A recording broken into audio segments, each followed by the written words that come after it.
I proceed? Thank you. Good afternoon, members. Good afternoon to all our guests, WCPP,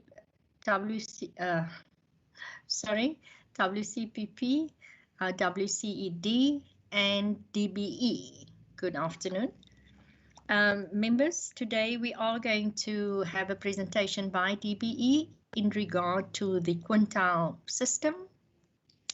Now, I just want to ask all members that are present.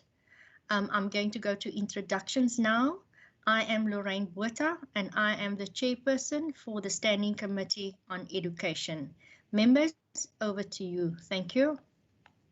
Good afternoon, chairperson. Good afternoon, officials. Regan Allen.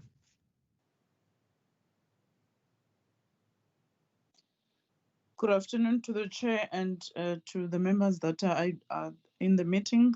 I'm Makamba Poja and I'm the alternating member in the committee. Thank you. Good afternoon, Chair. Good afternoon, members. My name is Father Christians, a member of this committee. Thank you. Good afternoon, Chairperson, and good afternoon, members. I'm Gillian Bosman. Good afternoon, Chair and everyone. I'm Mesuli Kama, alternate member of the committee, standing in today for Member Said. Thank you very much, members. I'm going to go on to WCED, to all the officials. I just want to ask Mr. Eli, are you leading the team this afternoon? Yeah, good afternoon, Chairperson, good afternoon, Standing Committee members. My HOD is currently in a cabinet meeting. He will join us later on. In his absence, then I will lead the meeting as well. My name is Leon Eli. I'm the CFO for education. Then other members can introduce themselves, Chair. Thank you. Yes, please. Thank you, Mr. Eli. Good afternoon, committee. Peter, I'll start with you. All right, thank you, Chairperson. Good afternoon, committee. My name is Anna Veldman. I'm the Chief Director, Financial Management. Good afternoon, Chairperson. Good afternoon, Standing Committee members. My name is Peter Beets. I'm the Deputy Director General for Curriculum and Assessment Management.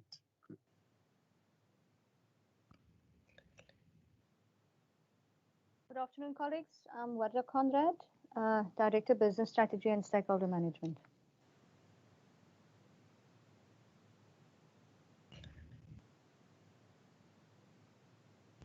Thank you. Is that the team for WCED? It appears so, Chairperson. I think we can proceed. Thank you. Thank you, Mr. Eli. I'd like to bestow a special welcome to the DG. DG, please be welcomed to this meeting today. If you can introduce yourself with the team that is with you today. Thank you. Over to you.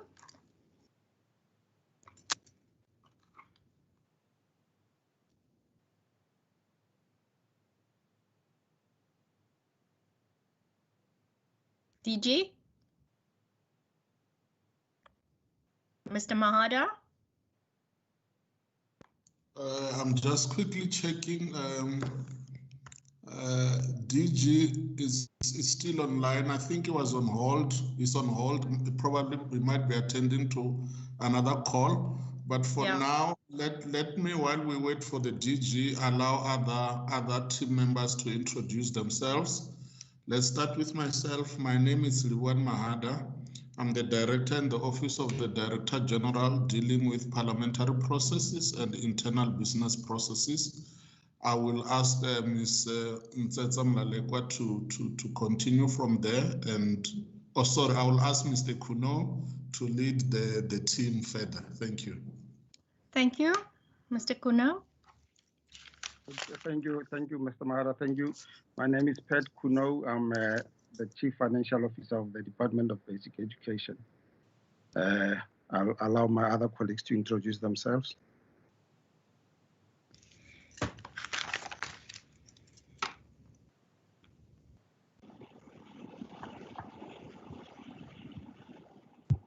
My name.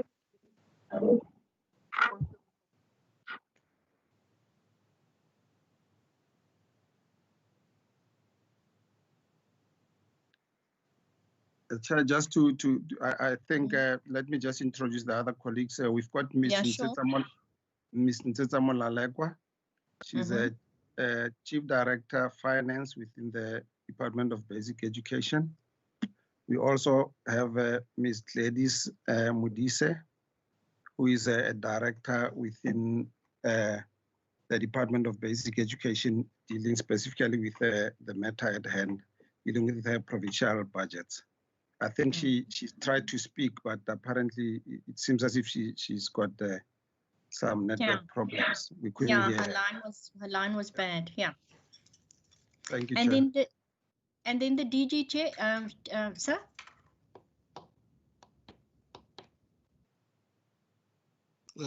We also, Chair, Honorable Chair, my apologies if I can come in. We also have team members. Ms. Mpahlele, who is also a support team in the office of Ms. Gladys Mudise, will also be part of this meeting. I'm trying to request the DG to unhold on the call that he's on, so that he can lead us further. My apologies on that, Honorable. All right. Okay. Thanks, Mr. Mahada. Members, while we wait for the DG, apologies I received for Member Sayed. He's not with us today, as indicated by Member Karma as well. So Member Karma is a fully fledged member today and is standing in for Member Sayed. I also like to welcome the media if they are present and all other guests that are tuning in to this meeting with us this afternoon. Members, I just need to ask in terms of our rules of engagement for this afternoon's meeting, if your chat function, please use that for points of order, but you can also use the raise your hand function if you want to indicate a point of order. And then please, when you do have a turn to speak or pose a question, please indicate who you are. Then I also want to ask that for now, but I see members and WCED as well as DBE, we are very diligent and disciplined this afternoon. All mics are muted, as well as the videos. Members, you have the opportunity, if it is your turn to speak, it goes for WCED as well as for DBE, that if it is your turn to speak, to turn on your mic, but you are also welcome to turn on your video camera. And then when you are done with your speaking turn, please turn off your mic as well as your video camera. Members, with that said, Mr. Mahada, I'm checking with you for the DG. DG is ready for us now, Chair. DG, we were waiting for you. Thanks. Welcome. Good afternoon, DG. Welcome to the Standing Committee Education meeting this afternoon. We are looking forward to this presentation. I will give you an opportunity to introduce yourself, sir. Good afternoon, Honorable Chair and Honorable members. My name is Matanzima Mweli, the DG for Basic Education. Thank you very much for inviting us to your august and honorable virtual house. I am part of the team from DBE that's going to be making a presentation as requested, Chair. I have Mr. Mahada. Mr. Mahada is the Senior Manager responsible for business and parliamentary processes. And we also have Mrs. Mudise. Mrs. Mudise is the Senior Manager responsible for budget planning for provincial monitoring and support. Mrs. Modise will be making the presentation this afternoon. I'm just going to offer brief preliminary remarks, if you allow me, Chair, to do that. It shouldn't take me more than 5 minutes. Then I request that you allow Mrs. Modise to take us through the presentation. It's always a DG, pleasure. you go ahead. Thank you. It's always a pleasure for us to be called to your committee. And I just picked up that the Chief Director is also part of this meeting, Mrs. Ntsesa Molelekwa. Mrs. Ntsesa Molelekwa is the Chief Director for Finance. And then we also have the Deputy Director General, Mr. Patrick Kuno, who is also the Chief Financial Officer of the department, the CFO. So that's our delegation chair. I was saying it's always a pleasure for us to appear before you. DG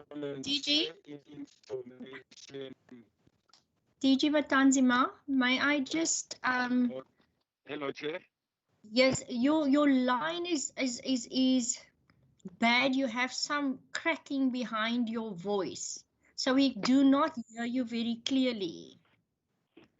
Are you able to move around where you are? I've tried to do that. I hope it will be better now. Sir, you are slightly better, but not very good.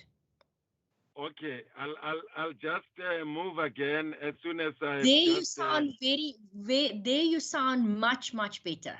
Where you are now, sound much better. Thank you, sir. You'll not believe that I'm in Johannesburg, which is supposed to be one of the best places to communicate from. Yeah. But it's not always the case. Yeah. So I was saying, Chair, it's always a pleasure to appear before your honorable committee to come and share information and explain on matters that you'd want us to come and offer explanation. Just in terms of the topic, so that we don't look like we are out of kilter completely, the topic has to do with the quintile system. And as we all know, that from the policy, the quintile system is actually called the poverty ranking of schools. Quintile means groups of 5. And therefore, that's where the notion of quintile is coming from. It means parts of groupings of 5. So schools have been grouped into 5 groups for resourcing. It comes from the founding policies of the Department of Basic Education when it was still the Department of Education and Training. And this is based on what is called the National Resource Targeting Table, which is really intended to address the 5 social justice principles. The principle of access, so that school fees do not come an impediment for learners to attend school, nor should they not become a burden to schools to be able to provide quality education.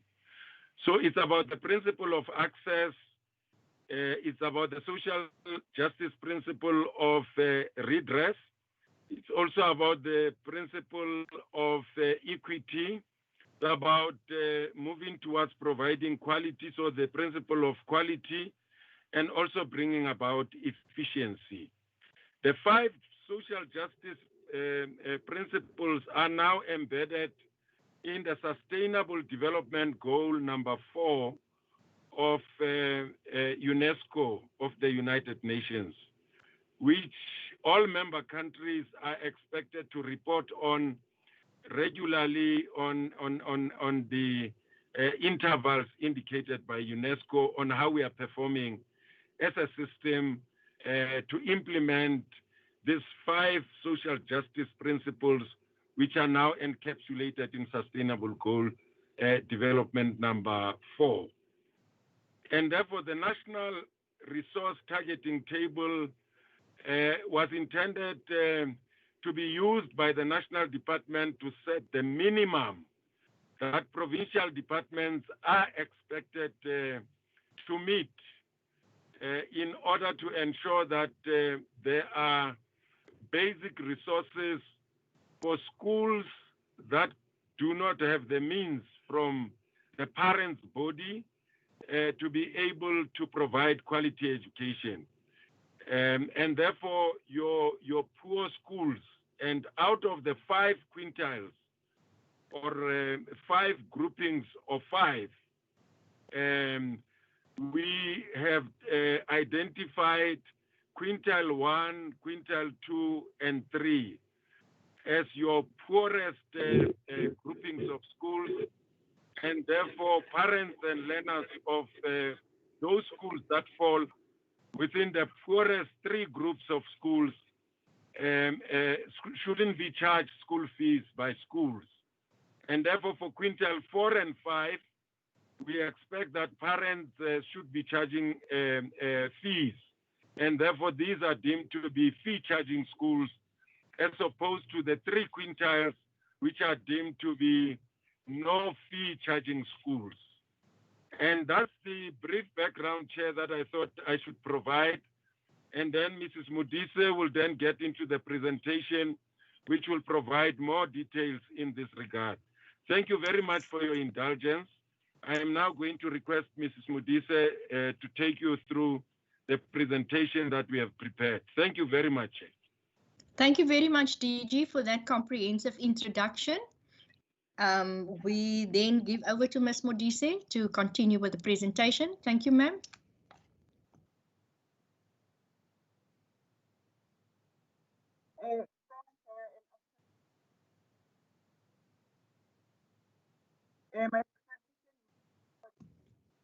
Your voice is very faint and your voice fades. Mrs. Modise seems to be worse than my voice.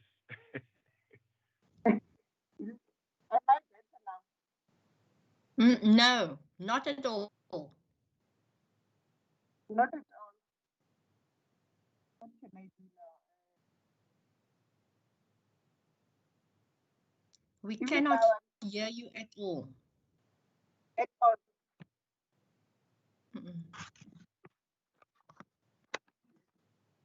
Can you hear me now? Now you sound very good. Thank you very much. Okay. My presentation will be on the poverty ranking at school, as the DG has already indicated. This is the outline of my presentation. Can we go to the next slide? The purpose of the presentation will be what I've already indicated, just to give the committee the background relating to the poverty ranking. Section 35(1) of SASSA requires the minister to determine the national quintile for public school.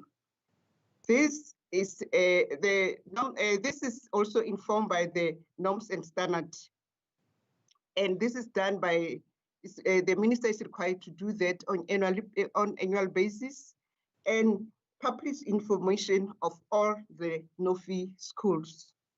SASSA also requires that MEC must also identify the schools that qualifies to be no-fee schools and need to be published as I indicated. The norms and standards, section 100 to 107, provide the criteria on how to categorize those schools as no-fee schools, quintile 1 to 3. Okay, can we proceed? The National Poverty Distribution Table provides the guide, as we indicated, for distribution of learners across the different quintiles with respective provinces, as they are also responsible for categorizing those schools. Can we move to the next slide? This table is a National Poverty Distribution Table. It indicates the percentage of where school from the poorest school to the least poor, whereby the school will be allocated. Like with the first one, Eastern Cape, 27% of school will be in quintile 1, 24% in quintile 2, 3, 4, 5, like that. It will depend on the the criteria that is being used, as I indicated earlier on. Can we proceed? The National Norms and Standards, paragraph 101 and 102, prescribes the poverty scoring of schools.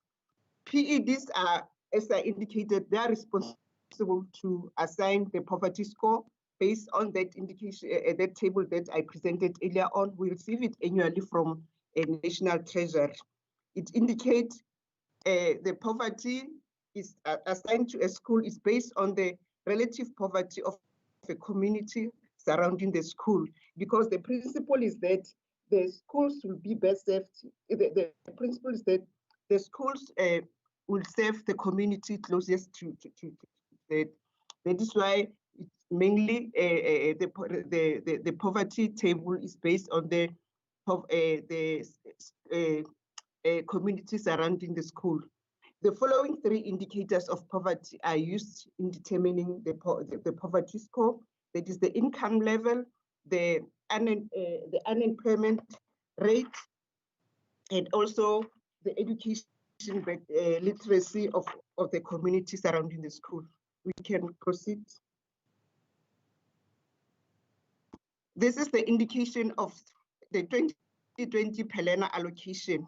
The national threshold is 1.466 for quintile 1 to 3. Quintile 1 to 3 are quintile 1 to 3 are no fee schools, and then quintile 4 and 5 are fee paying schools. For quintile 4 is 735 and quintile 5 254. This is an indication of how the school has allocated funds to how the provinces has allocated the Pelena allocation.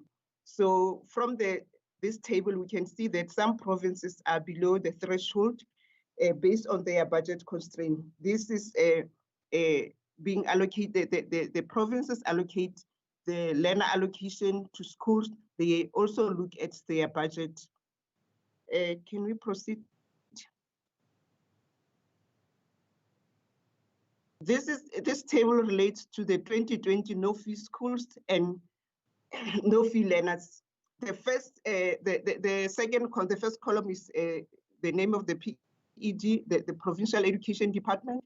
The second row, the second column is no-fee, number of no-fee schools. From the table, we can see we have 20,000 no-fee that constitutes 87%, 87.7%. And then the third column shows the no-fee learners. It's about 9.9 million learners, of which is 80.5% of the learners.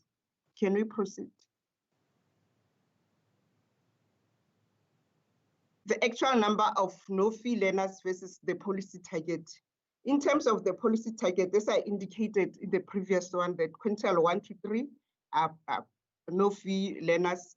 So the table indicates the national poverty table, what do we expect, but we have the actual. So in terms of the actual, the national poverty table and the actual exceeds what we expected. So the table, column 4 indicate additional percentage of learners, and column 4 indicates the number of learners per province. Thanks. This includes also for quintile 4 and 5 voluntary learners for Western Cape and Gauteng. The table shows the 2020 no fee versus the fee paying learners.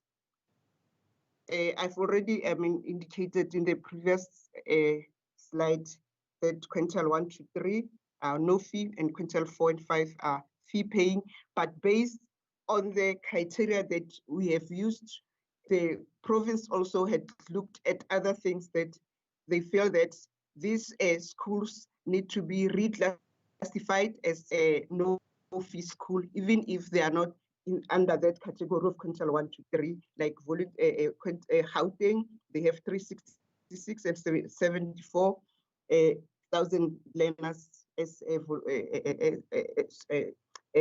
that have also been classified as their school has been classified as no fee. We can continue.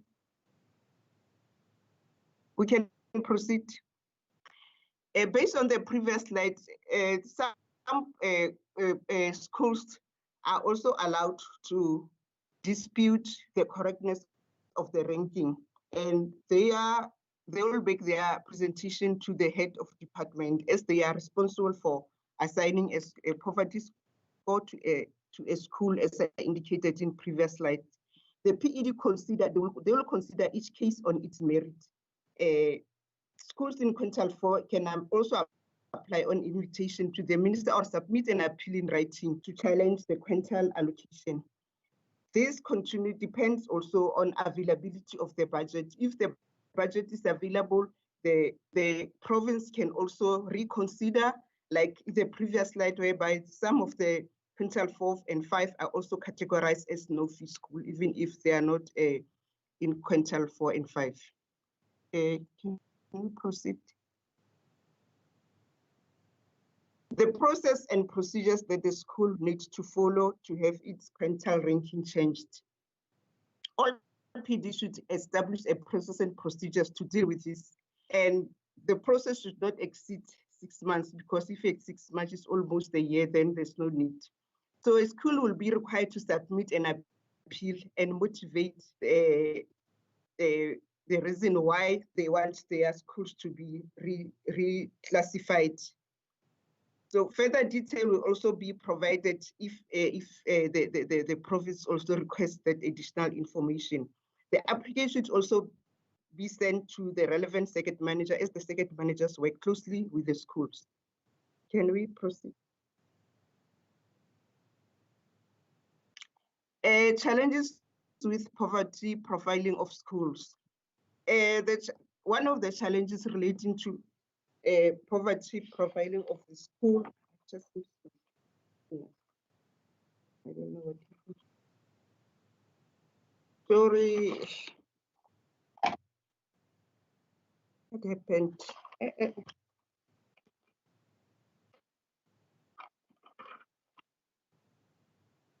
The changing of the profile of the school. The number of learners do not attend the closest public school.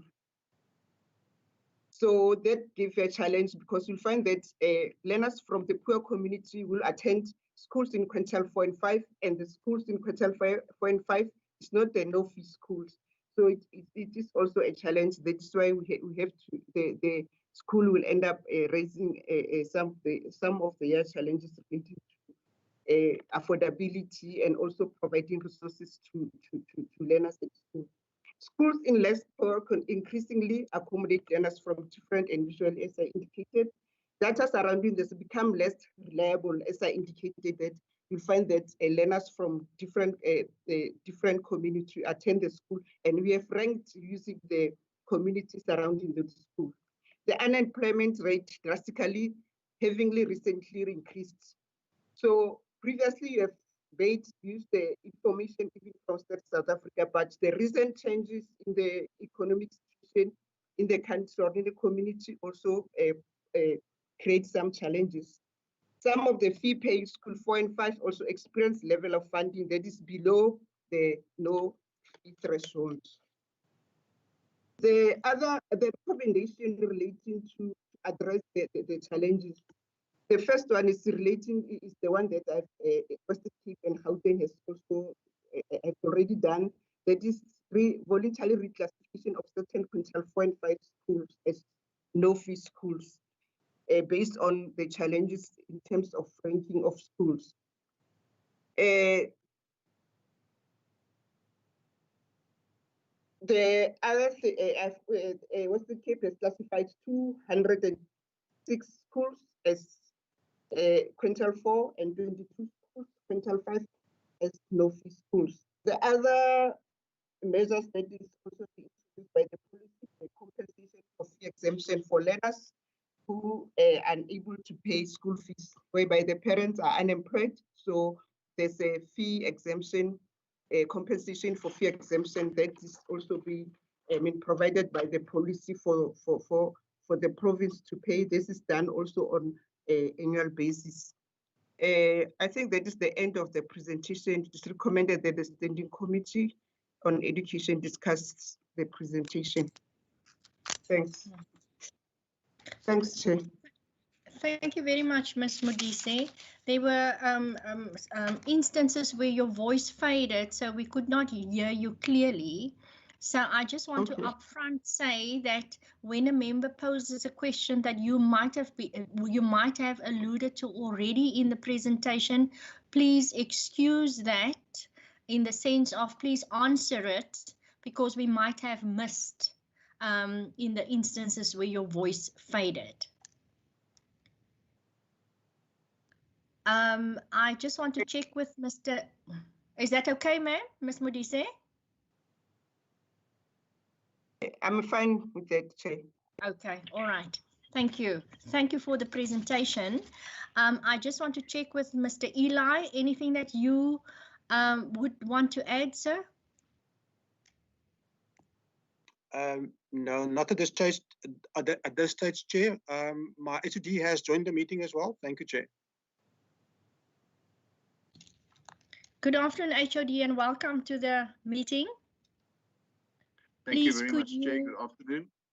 Please, could you introduce for the record? Certainly. Good afternoon, Chair. Brian Schroeder, Head of Education in the Western Cape. Good afternoon to you and to the committee, also to the DG and his colleagues. My apologies for joining a little bit late. Time constraints are challenging. The only comment that I would wish to add, if I may, please do. Thank you also for that presentation, if you'll allow me, is just that the challenge, I mean, we face many challenges in the province. One of the challenges is that all indications are that the poverty state of our province is becoming worse, and therefore more and more schools are challenging. And as the presentation indicated, that they can apply or appeal to us for change of status of quintile or grouping, but funds have to be available to do so. And for a long time, our challenge has been that there are many deserving schools in our view, but if we allocate one with a greater poverty ranking, we have to take one out of that ranking and make them less poor or put them in a richer quintile. That's part of the challenge that we face, and we recognize an ongoing downward trend, just like our teacher ratio, pupil-teacher ratio, now the worst in the country. So I think the poverty reality of the communities which our schools serve is also becoming a greater and greater challenge. Thank you, Chair. Thank you very much, SG members. With that said, and the presentation that was given, I'm going to give an opportunity for members to pose a question. I'm going to give you an opportunity to pose 2 questions for this round. DG, Ms. Modise, SG, please, if you could take note of the questions. I'm going to take a round, and then I'm going to then ask thereafter for you to respond. Okay. I note members Allen, Makamba Boja, and member Christians in that order. Thank you. Thank you so much, Chairperson.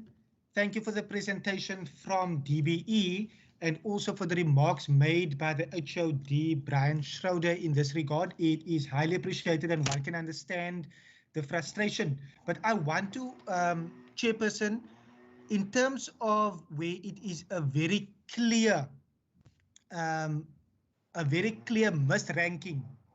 For example, if we visited a week ago, we were in Milnerton, and the schools are ranked as a quintile 4, and it is very clear that the students that is attending the school is definitely not from Milnerton, but rather from the community right next door. What can be done in that regard? Should it be from the department or from DBE nationally? Because obviously with the quintile 4 and 5, schools benefit with a host of other ways in terms of their annual income. If it's in a more affluent area, there's expertise from parents, etc., and fundraising that a school like Makoni Beam won't necessarily have. That is the one question. But then also to understand that if the HOD in the Western Cape is able to help, that here in the Western Cape, we assist over 200 schools that is in the quintile 4 to become no-fee schools. If we can just get, because that will then take money from the department's funds that could have gone somewhere else. If I can just get clarity and more understanding on that part. Thank you. Thank you very much, Member Allen. I'm proceeding to Member Makamba Pocha.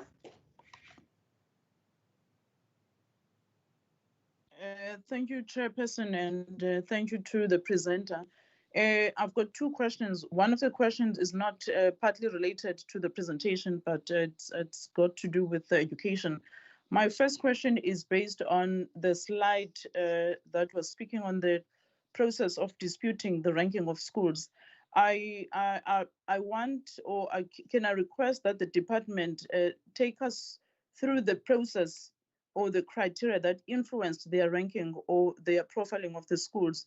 What I want to know, what constitute their ranking? What factors were taken into account for them to put a school in a certain ranking and so forth? And my second question is not related to the presentation. It's about the preservation of African languages at schools by the department. I want to know if the Department of Education has a plan of action in place to preserve African languages, more specifically in South Africa, the 11 official languages. Just making an example of the norm that most question papers are in Afrikaans or English, and we have 11 official languages. Is the department having anything in the pipeline to address that? I was listening to the opening of DG Matanzima when you were speaking about redressing the challenges of the past and all that, of which partly that is also part and parcel of what my question is all about. Thank you very much, Chairperson. Thank you very much, Member Kama. I'm just indicating that I noted you. So you are after Member Christians. Member Christians, over to you. Thank you, Chair, for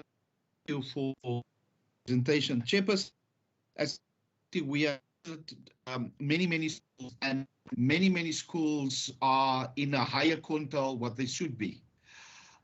We've been at schools in all over the province, and the problem that we have is and I don't know if the DG or our HOD can give us some assistance on this. The problem is that there is a formula that certain schools is in quintile 1, 2, and 3, and others in 4 and 5. So if you take 1 out of 3, then you must replace it with somebody from 4 or 5. Just saying, there is only a certain number can be quintile 1, quintile 2, quintile 3, quintile 4, quintile 5. So although we've traveled the province as a standing committee, and we see the impoverished area, sometimes the school is in a community, and the community you can see is impoverished community, but they're in quintile 4 or quintile 5. But as the SGG has said, if you take 1 out of quintile 4 and you bring down to quintile 3, then you must move some other school up. So there's a formula. So what do we do to change that formula? Because the demographics of our province has changed. The poverty-stricken area, there's more poor areas than before. So the problem that we are facing facing, we still help the schools, so they complain because you must change them, put them in a different quintile and take one out. So how do we change that, or how does it work? Because Chairperson, you were with us when we were in Mossel Bay. I mean, it's a poor area and the demographics has changed, but yet they are a quintile 4 school. So how do we change that we can have more people in quintile 1, 2, and 3 by not taking people out of quintile 4 and 5? Thank you, Chair.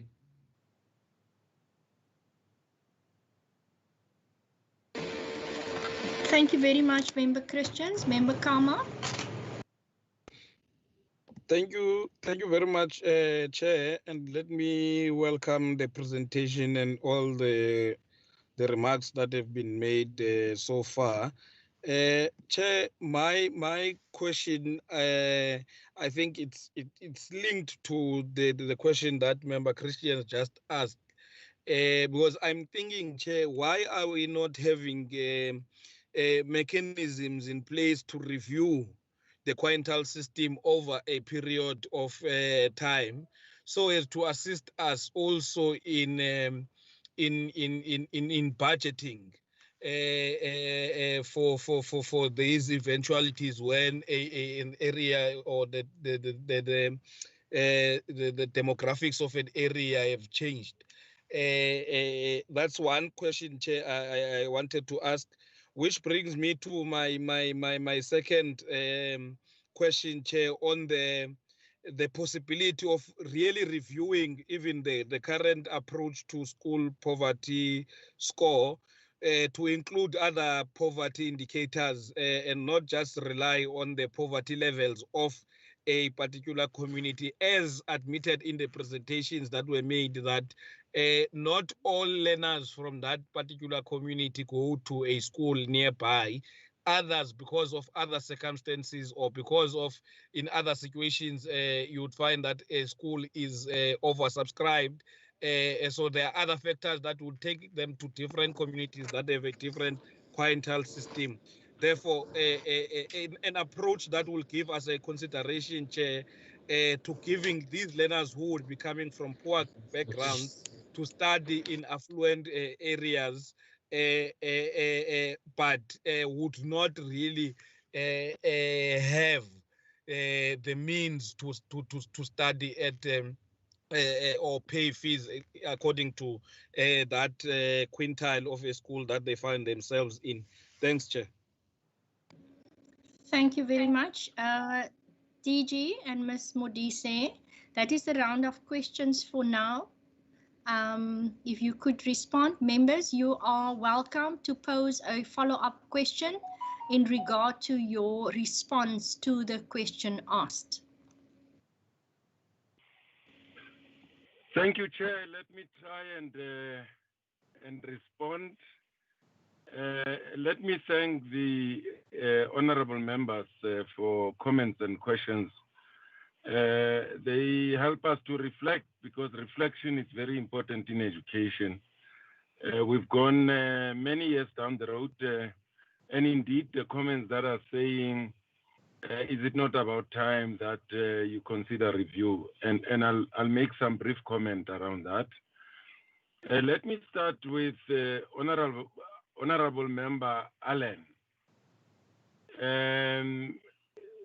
He made mention of a clear wrong poverty ranking of a school. What happens in that instance? As Mrs. Modise indicated, an appeal has to be made to the head of the department to consider the poverty ranking of the school. And as also indicated, within the available means, then the head of the department would be able to do that. So in case you are of a very strong view, as Mrs. Modise indicated, you put through a motivation, very clear Sanskrit motivation that says, this is where we are. This is the poverty profile of the community based on the following poverty indices. And based on this, we think that we've been ranked wrongly. Please reconsider our poverty ranking. And in all, if not most instances, that would be considered, and then a team from the department would investigate and advise the head of the department accordingly. And that is the prerogative of the head of the department. The second point or question of Honorable Allen was that over 200 schools are moved from quintile 4 to no fee paying school. That is the unfortunate bit, because the traffic is only one way. You don't get schools that are moving out of quintile 1, 2, or 3, moving to 4 and 5 because of the poverty situation in the country, which is likely to become worse after the lockdown and COVID-19. In fact, you're likely going to get more and more schools that are going to say, look, parents are unable to pay school fees, and therefore we are unable to charge school fees. Can you consider us? And we've already started getting that from even private schools or independent schools asking for help, and we are referring them to the Solidarity Fund. But we've also started to get those concerns and requests from quintile 4 and 5. So it's going to be tough, as the HOD said.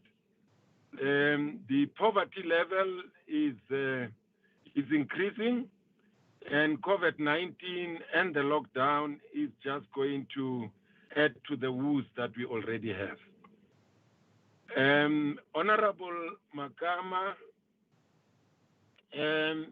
criteria or process of ranking, Mrs. Mudise tried to indicate that there are basically three things. One has to do with the income, the other one has to do with the literacy level. Those are what we call poverty indices. I've forgotten the third one. She can bring in the third one.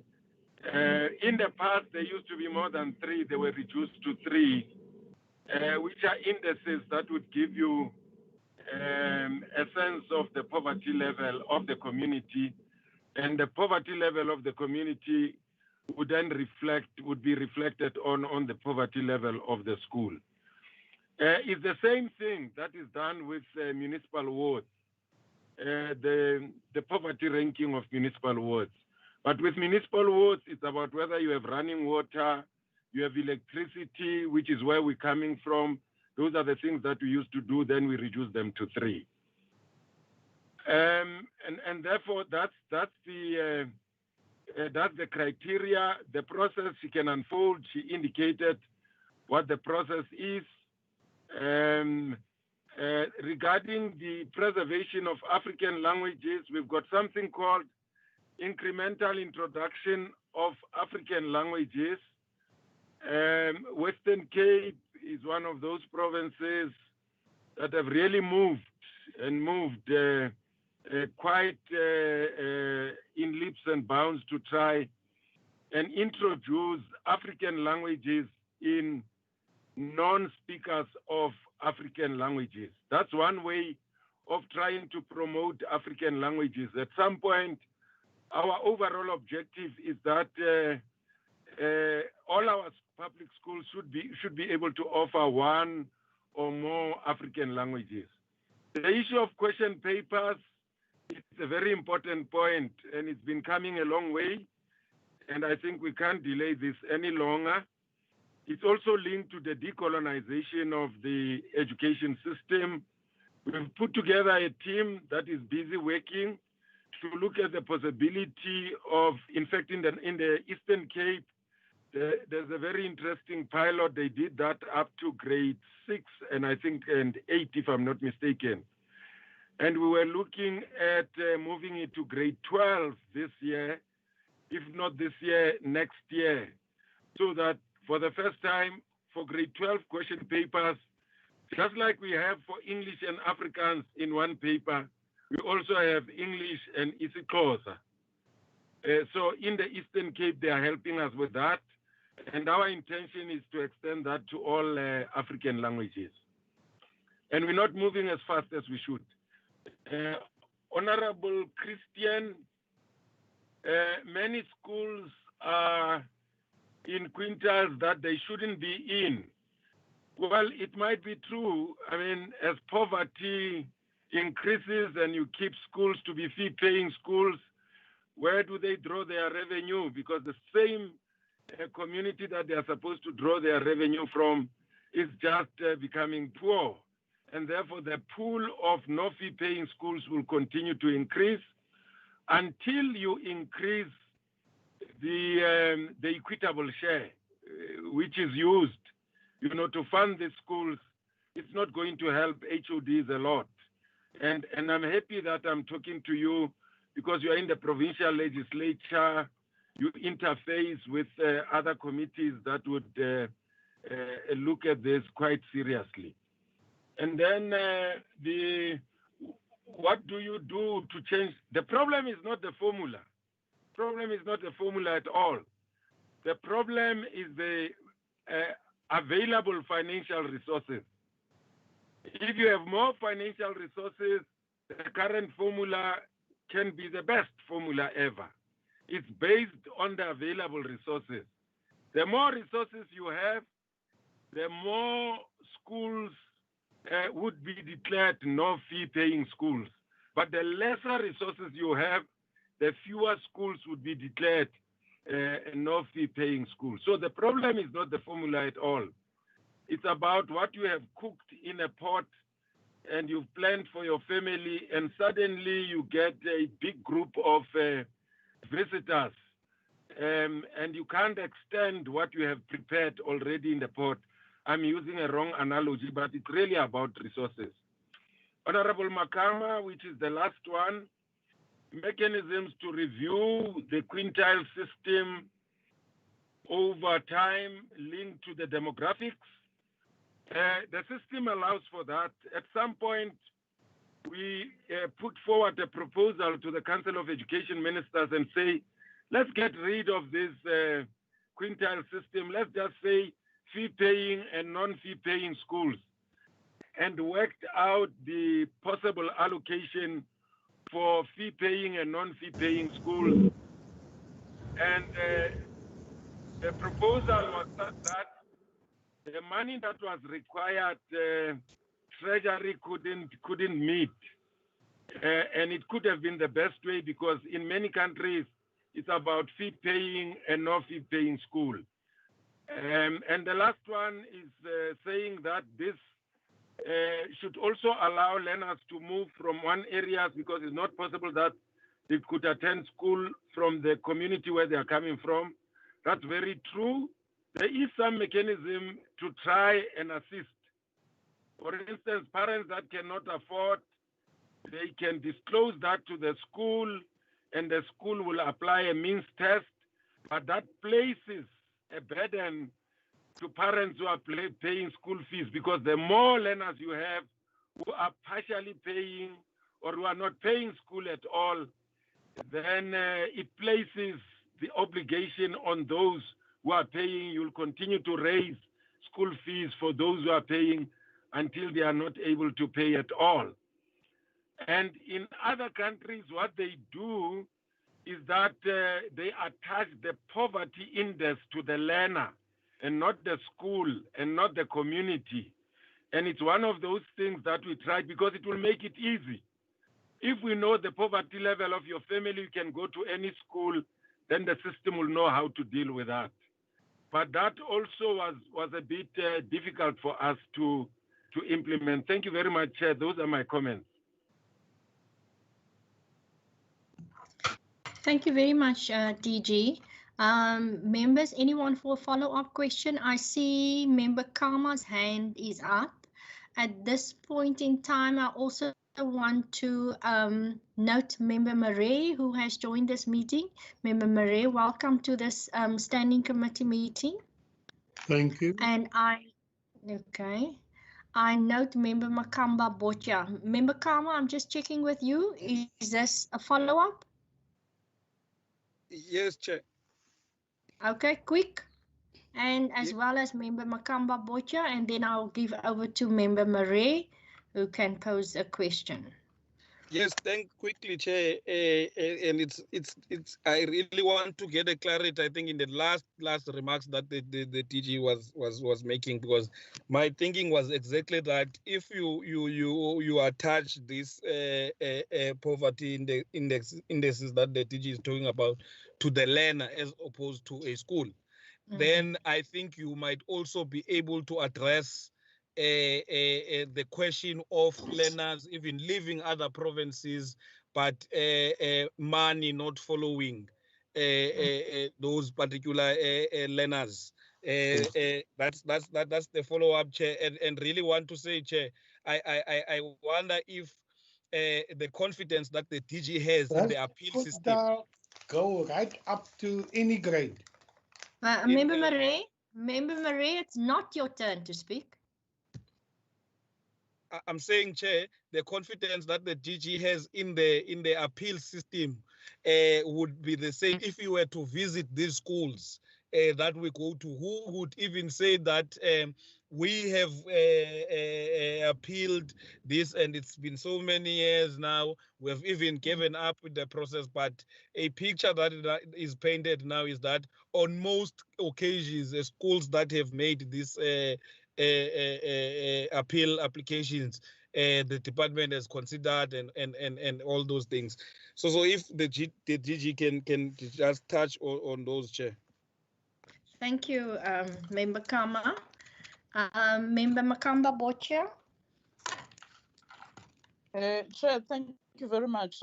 Actually partly covered by the last speaker, because my question was based on the issue of the dispute process that the department is talking about.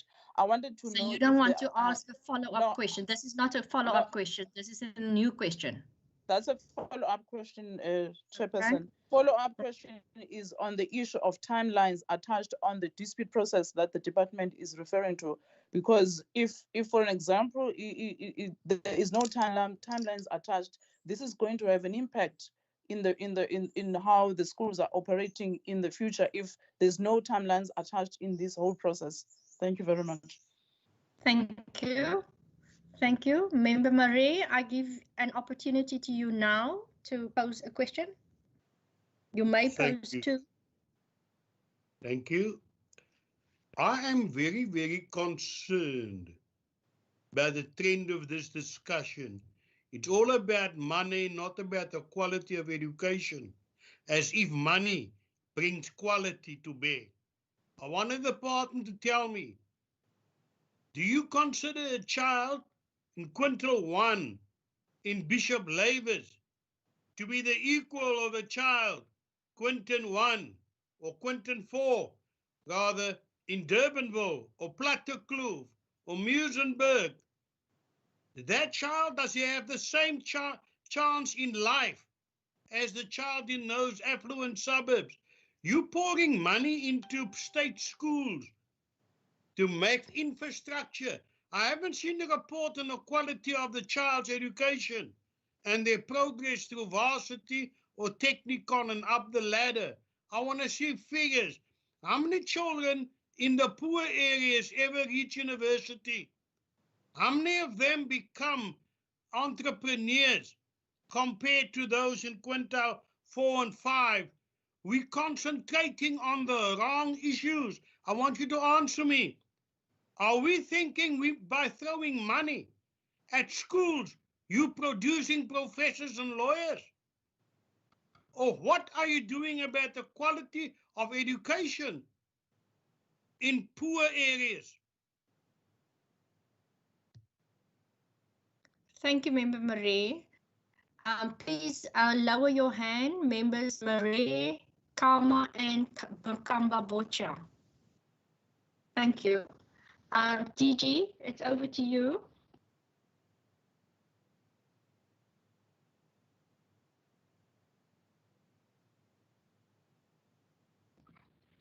DG? Sorry, Chair, it took me a while to reach out to the unmute. Okay, all right, we hear you now. Yeah, I think, let me start with Honorable Marais. And, well, Honorable Marre argues the point like a true public representative. Probably I know him for that. We do have statistics around the 5 social justice principles that I've spoken about. And we can give you, let me give you an example. For the grade 12 results of 2019, 55% of bachelors and diplomas, 55% were from quintile 1 to 3. 45% of them were from quintile 4 and 5. In 2005, as early as 2005, 80% of bachelors and diplomas came from quintile 4 and 5, whilst only 20% came from quintile 1 to 3. I'm just giving an example. And that's what this policy is about. To make sure that you move children from poor communities to attend schools to start with, to remove obstacles to access, but at the same time, you level the play field and you get them to quality education. We can also get to the statistics of how many chartered accountants are coming from poor communities, how many medical doctors and engineers are coming from poor communities. That information we can make available to you. So it's not about money only. Maybe as you've observed, Honorable Marre got us underway. When we started, we gave the history and the genesis of this policy, the intentions and the objectives, which are really about, if you like, you can even call it an affirmative action policy. Honorable Honorable Kama, yes, indeed, we're hoping that at some point in our lifetime, and I hope the SG Western Cape and myself would still be around, because we're living on borrowed time, sooner or later would be gone, I think. Would be talking about a poverty index carried by a learner, like it happens in many schools. It would facilitate speedy transformation in our education system, because learners can attend anywhere. Sometimes ability to pay school fees is used as an impediment, although people are not explicit about it, but they will use other things. But if you attach a poverty index and the money which is allocated by the state to the learner goes to the school where the learner is attending, it will help a lot and ease the burden of fee paying schools. And then the issue of the confidence in the appeal system. Well, I think I do have confidence in the appeal system, but as I have said, that is not the only variable. Part of the appeal depends on the available resources. Let us assume that you have been wrongly ranked, but there is no money to fund your correct ranking to poverty level 3, to take you to poverty level, quintile 3 rather, quintile 3. And that is going to be the problem, even if your ranking is corrected. And I think what we should fight for is to get more money allocated to schools for norms and standards, so that HODs will allocate more of this money to schools and communities and learners who cannot afford to pay. Dispute process timeframes. I'm sure Mrs. Mudise can help with that one. She referred to it shouldn't be within the remaining 6 months of the year, because it means the year is gone already.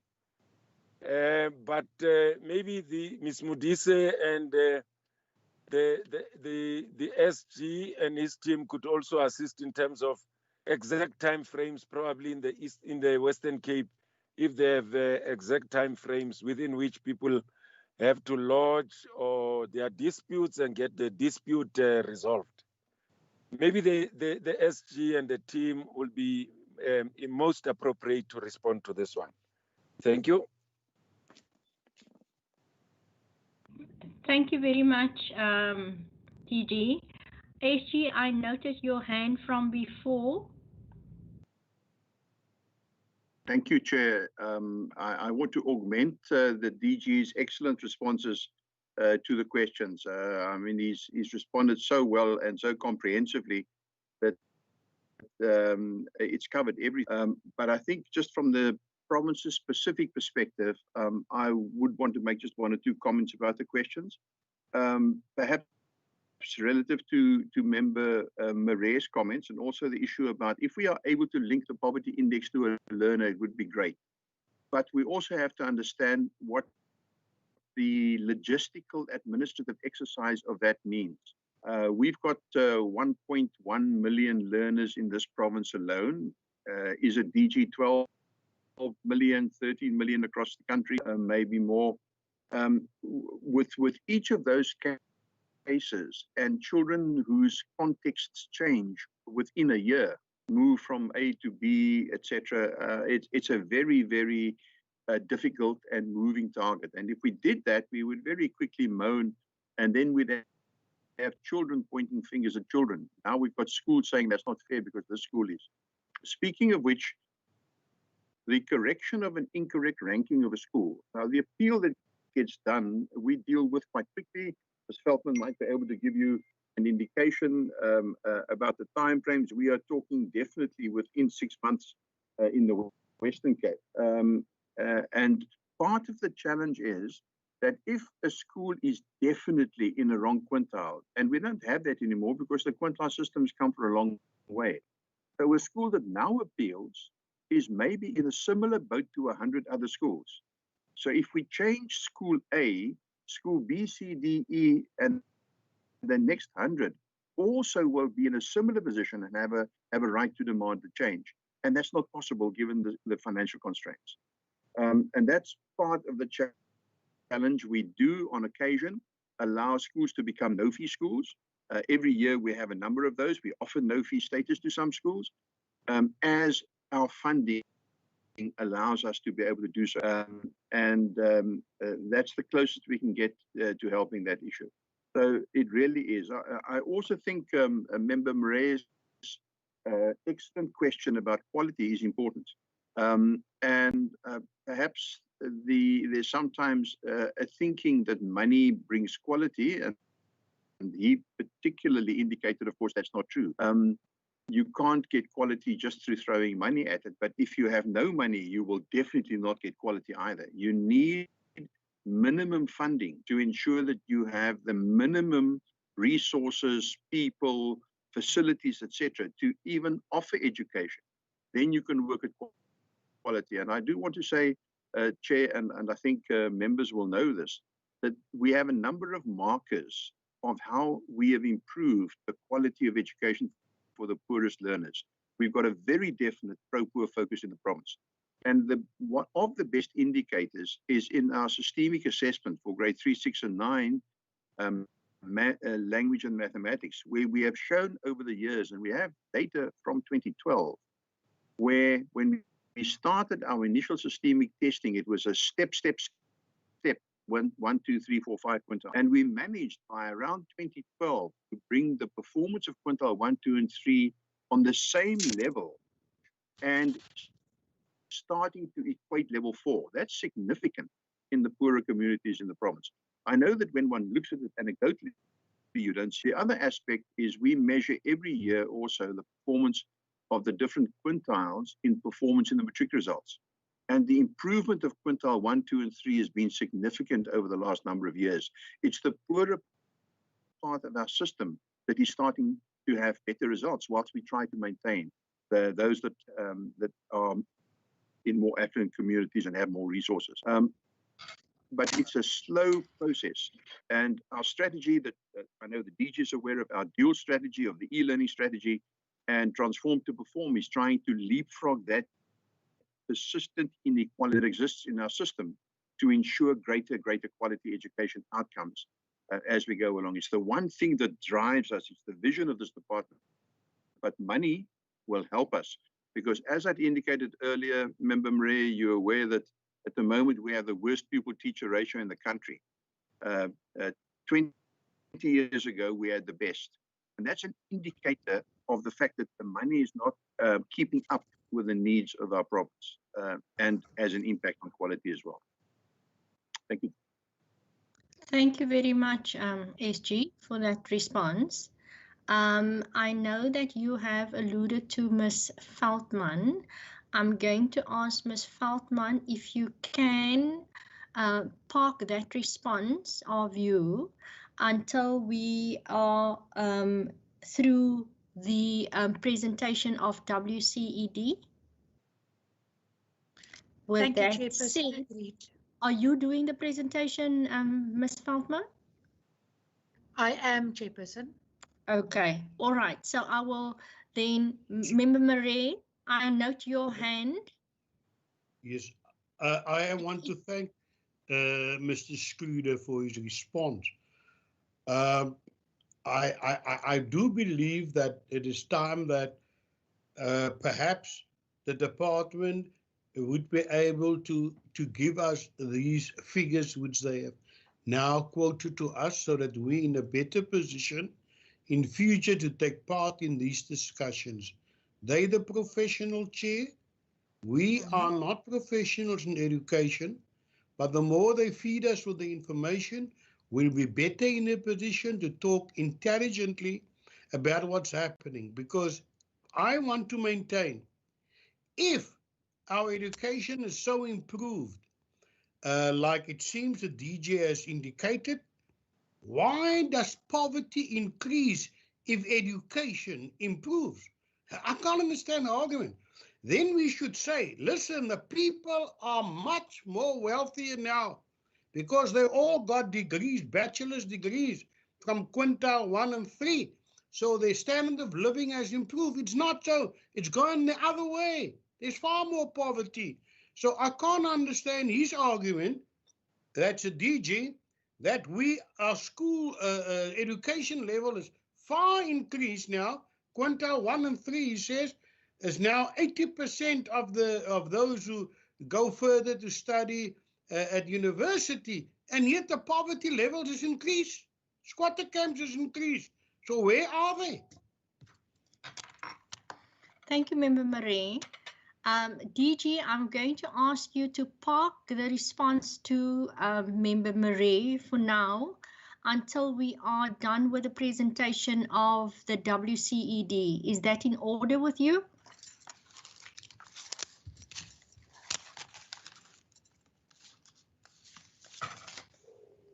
DG, I take that as a yes. Yes, that's fine with me. Okay, thank you very much, sir. With that said, Ms. Veltman, over to you in regard to the presentation.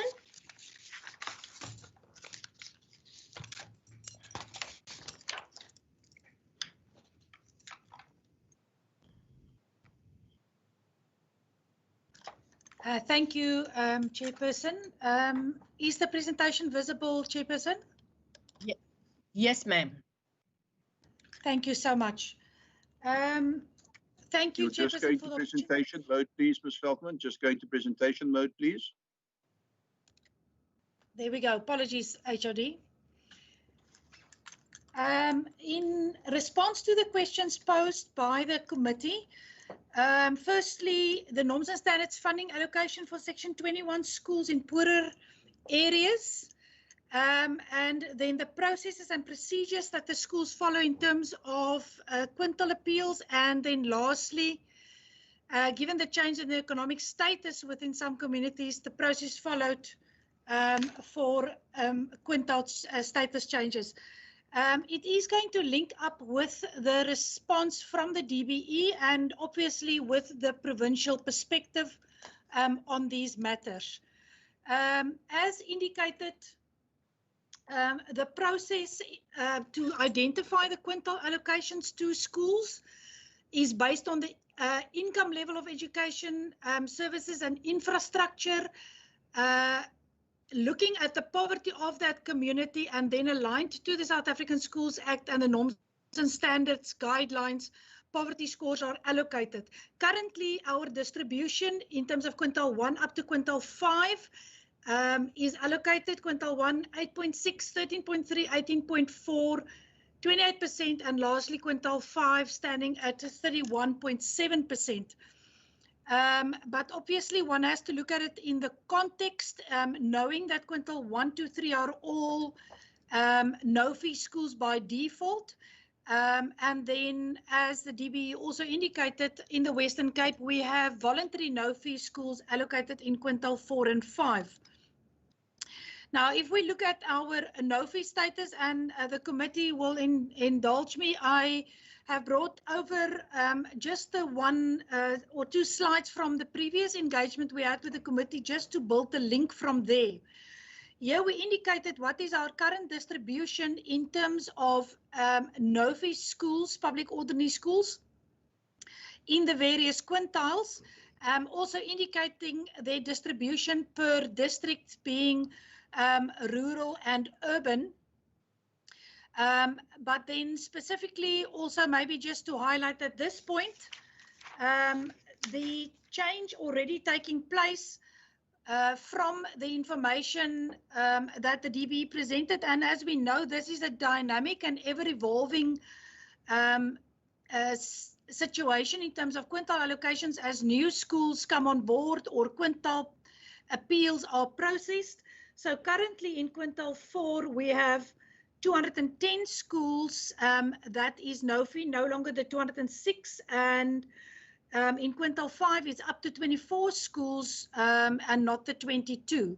So giving us 61% of all our schools classified as no-fee schools, and then the remaining 39 is fee charging. Also to note, and the DBE has alluded to that, the risk that schools that are fee charging could be at a threshold below the minimum threshold that is paid to no-fee schools. We have acknowledged that risk quite a number of years ago already, where we have introduced an additional support to these schools, which we call top-up funding. And currently we have got 65 schools serving 57,000 learners who are actually in that category that requires top-up funding, which we've invested 4.5 million in this, so that we provide the school with the norms and standards, and comparing that to what they top up through their school fees, and if we find that it is still below the no-fee threshold, we service that differential to make sure that no school in the province is funded at any level below the no-fee threshold. And in such, we also assist in terms of equalizing the poverty redress of our schools. The question was asked in terms of funding that we spend on fee charging schools. Now, to create the context in terms of fee charging schools, we've divided our schools that do charge school fees into 3 categories. Because as I just indicated, we have our schools that, although they charge school fees, it is at such a low level that it can almost be regarded as similar to a no-fee school. If your school fees annually is only 100 Rand per learner, you are on paper classified as a fee charging school, but we know any school charging an absolute minimal school fee is also as poor as a no-fee school. So these schools we have classified as top-up schools. Then we have other low-fee schools, which means their school fees are still below the no-fee threshold. No-fee threshold, we know, is the 1,400 odd Rand per learner, so which means their school fees might be 1,000 Rand a year, which is below the no-fee threshold. But if you add their norms and standards allocation, you will find that their income, potential income, is above the no-fee threshold, the combined income. And then any other school where your school fees charged is actually more than the no-fee threshold is in the last category. Now, if you look at the status between quintile 4 and 5 schools in these various categories,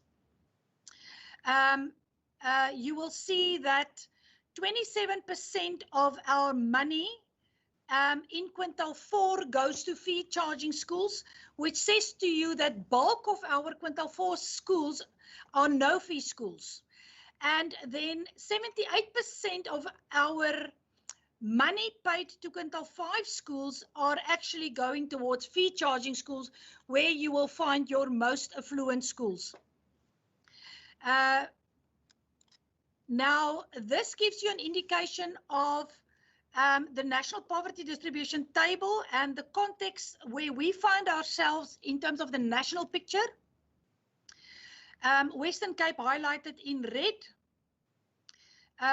The national poverty distribution table, allocation to the Western Cape for quintile 1, 8.6%. We currently have 9.45% of learners in schools in quintile 1. So you can see we are above that indicator.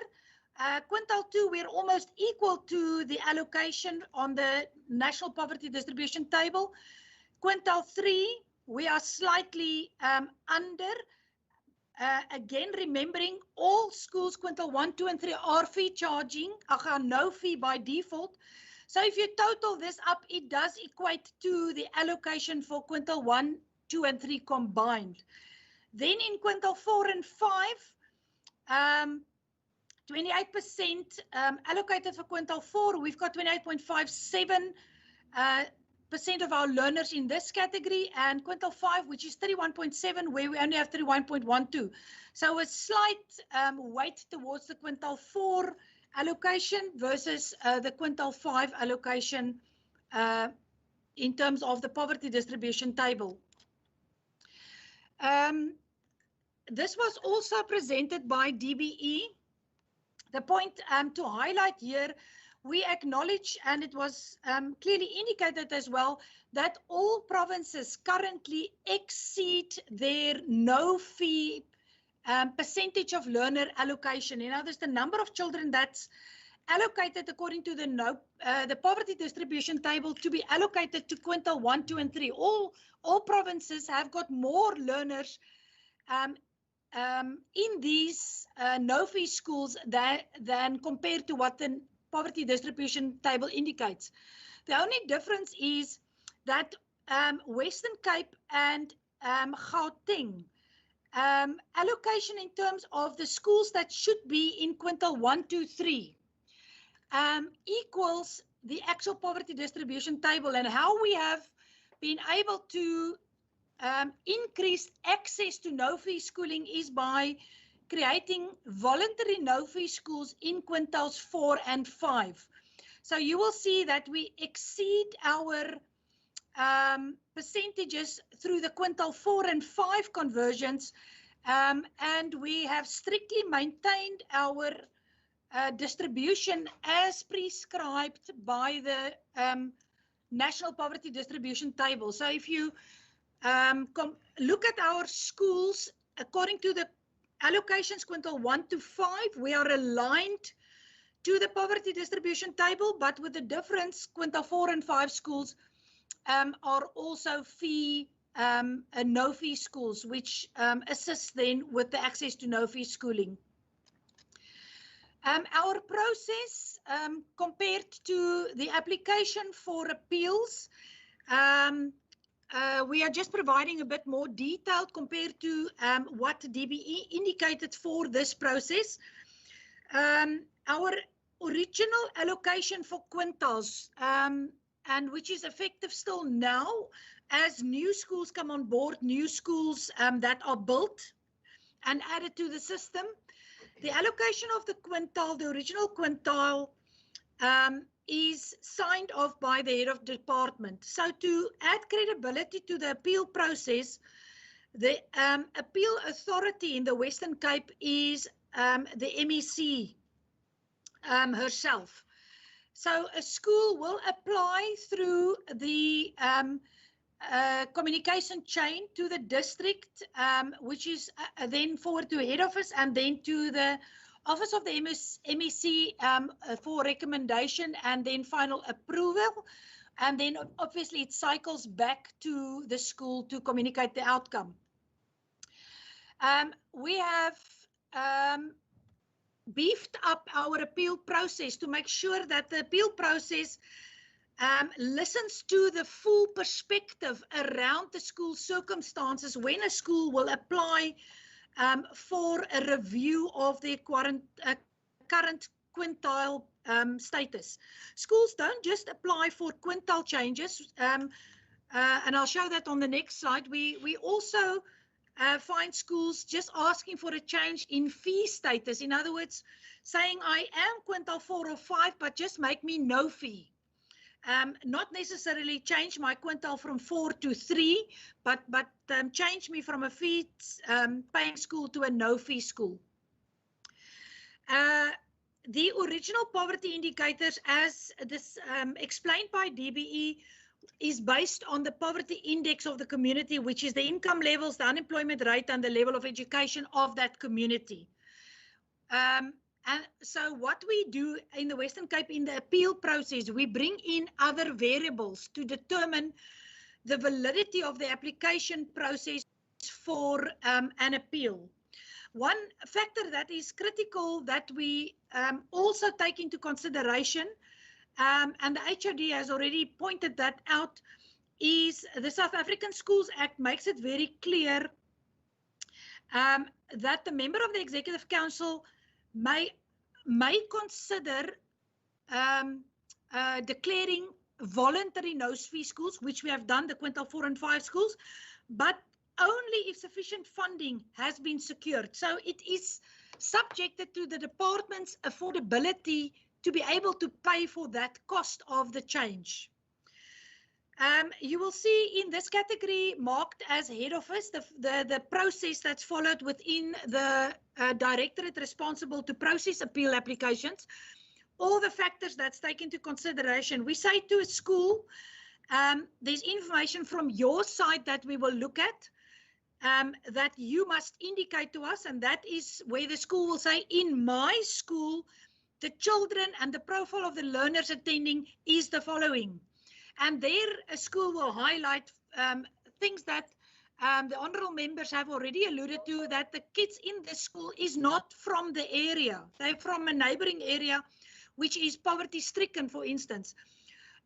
Also, the school will be able to say, but look at my neighbouring schools. Look where my children are coming from. I may be a high school and I am servicing learners from a primary school that is currently no fee.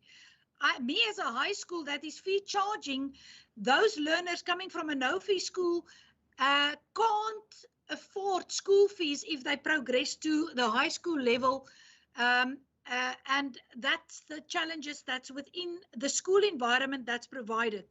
The school will also attach their financial statements to this application process, and what we then do from the department side, firstly, we look at the department's affordability as prescribed in the South African Schools Act.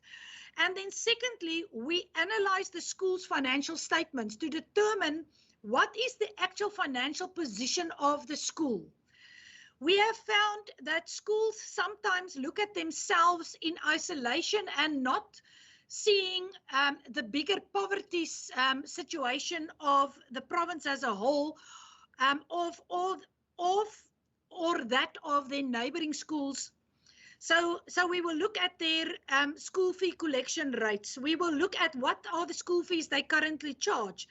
The committee can understand that the school charging school fees of, let's say, 1,500 Rand per year is not in the same financial position as a school that only charges 100 Rand school fees per year.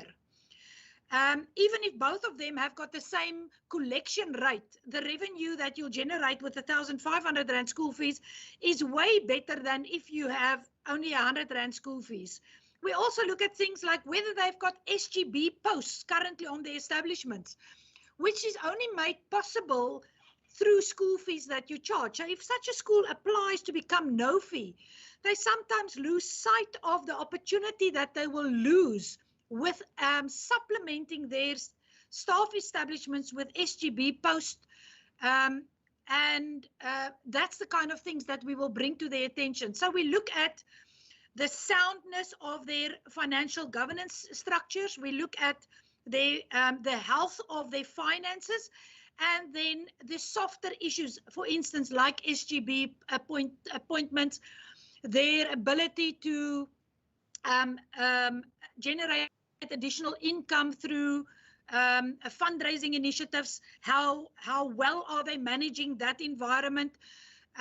So all of those are then factors that we put before the MEC for consideration when she then makes her final decision around the appeal, whether it is approved or not.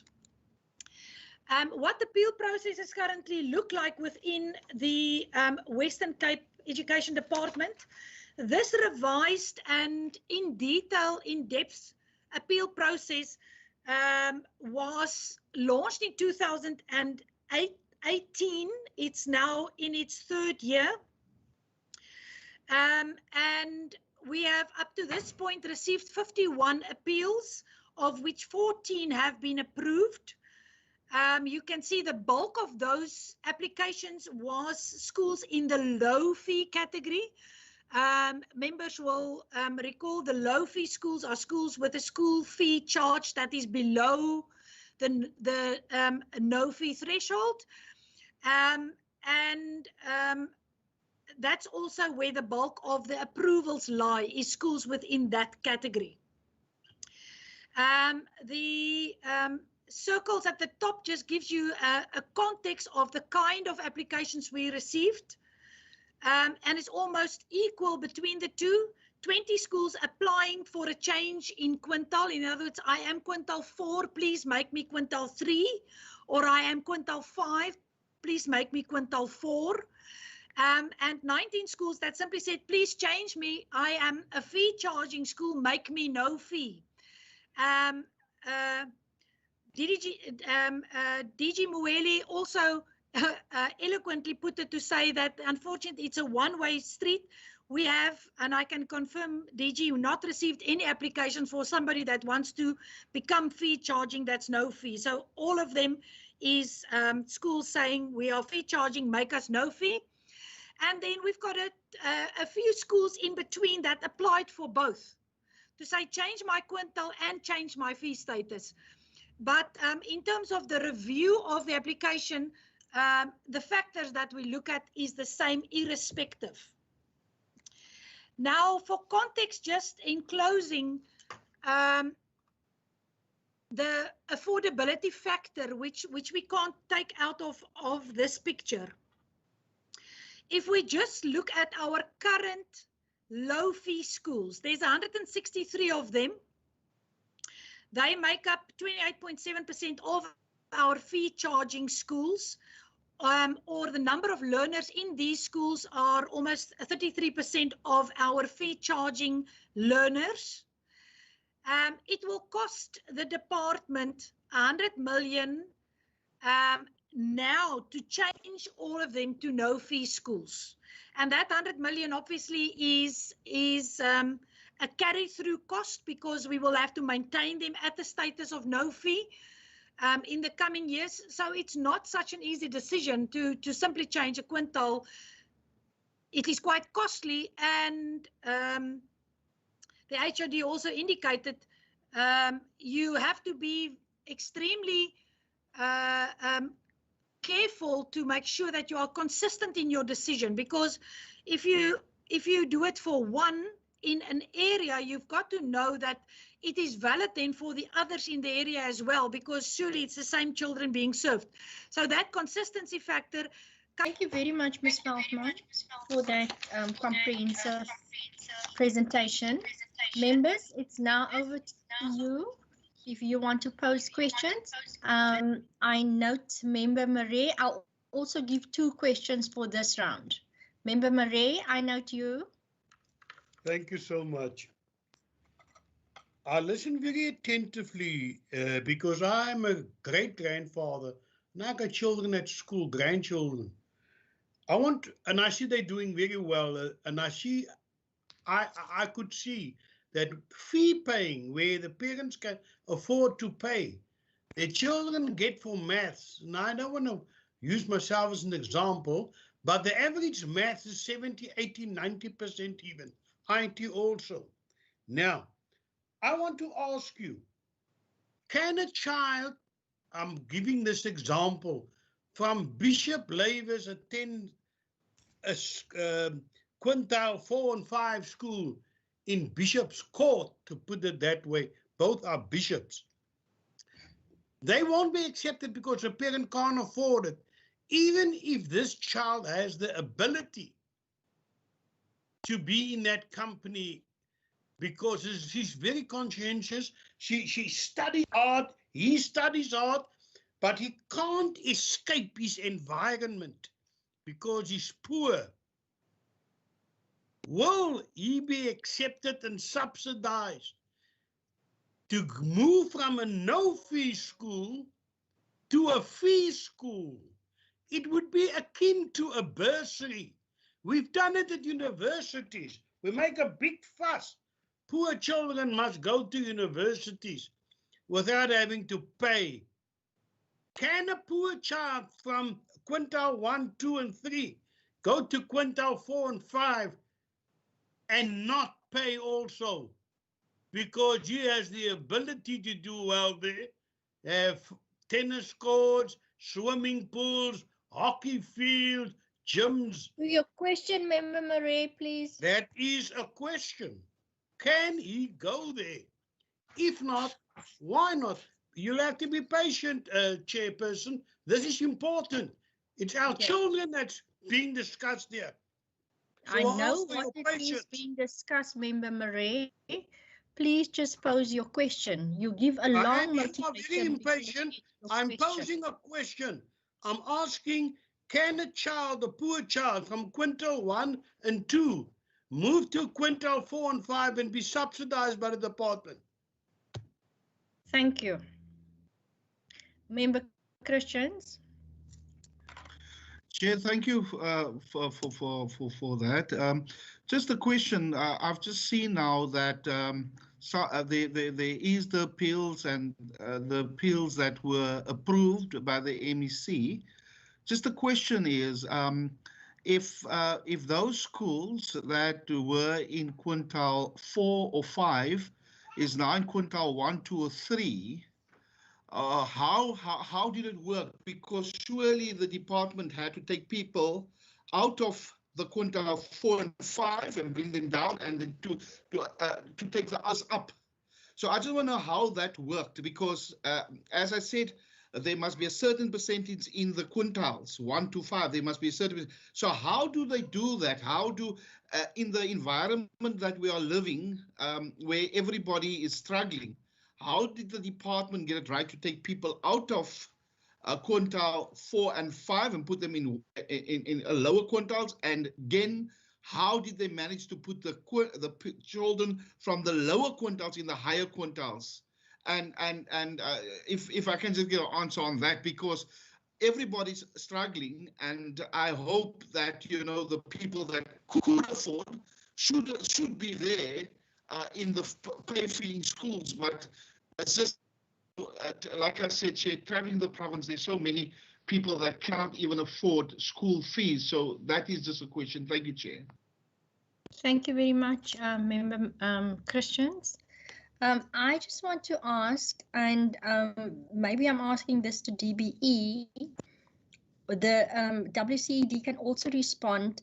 I want to know, in regard to the COVID pandemic, how has this influenced the quintile ranking? What would it look like going forward? Would it change dramatically?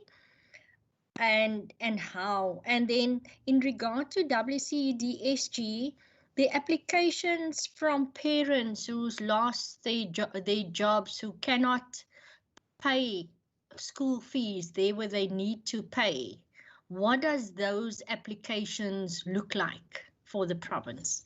Thank you. That is the round of questions. Members Christians and Marie, please lower your hand. I'm going to ask that my team, Ms. Veldman, respond to the questions. I'll then pick up any other aspects that come to it, please. Anna? Thank you, HOD. Member Christian's question, quintile 4 and 5 schools asking for a quintile change. Now, we know the reason why schools request a quintile change is to access no-fee benefits. So, Member Christian is 100% correct. We can't take a school out that's already quintile 1, 2 or 3 and change them, swap them around. And we obviously will never do that.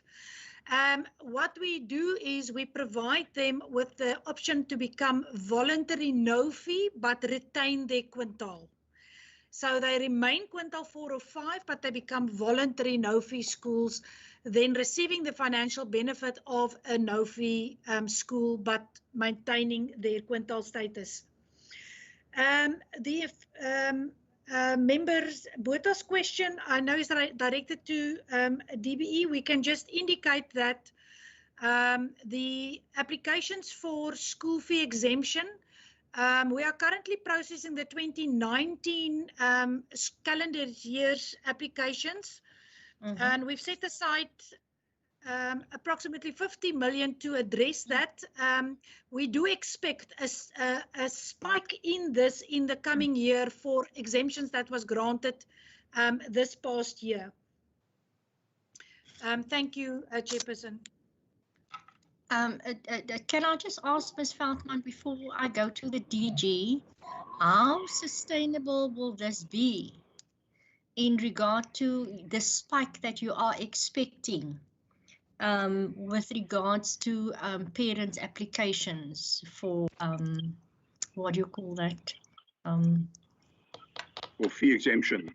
For fee exemption. Fee exemption. Yes, thank you, SG. Yes. That's just my follow-up. Thank you, Member Botha. It's obviously a catch-22 question whether we will be able to afford this. We've been fortunate over the past years that we've been able to honor all applications fully for applications for fee exemptions from the schools.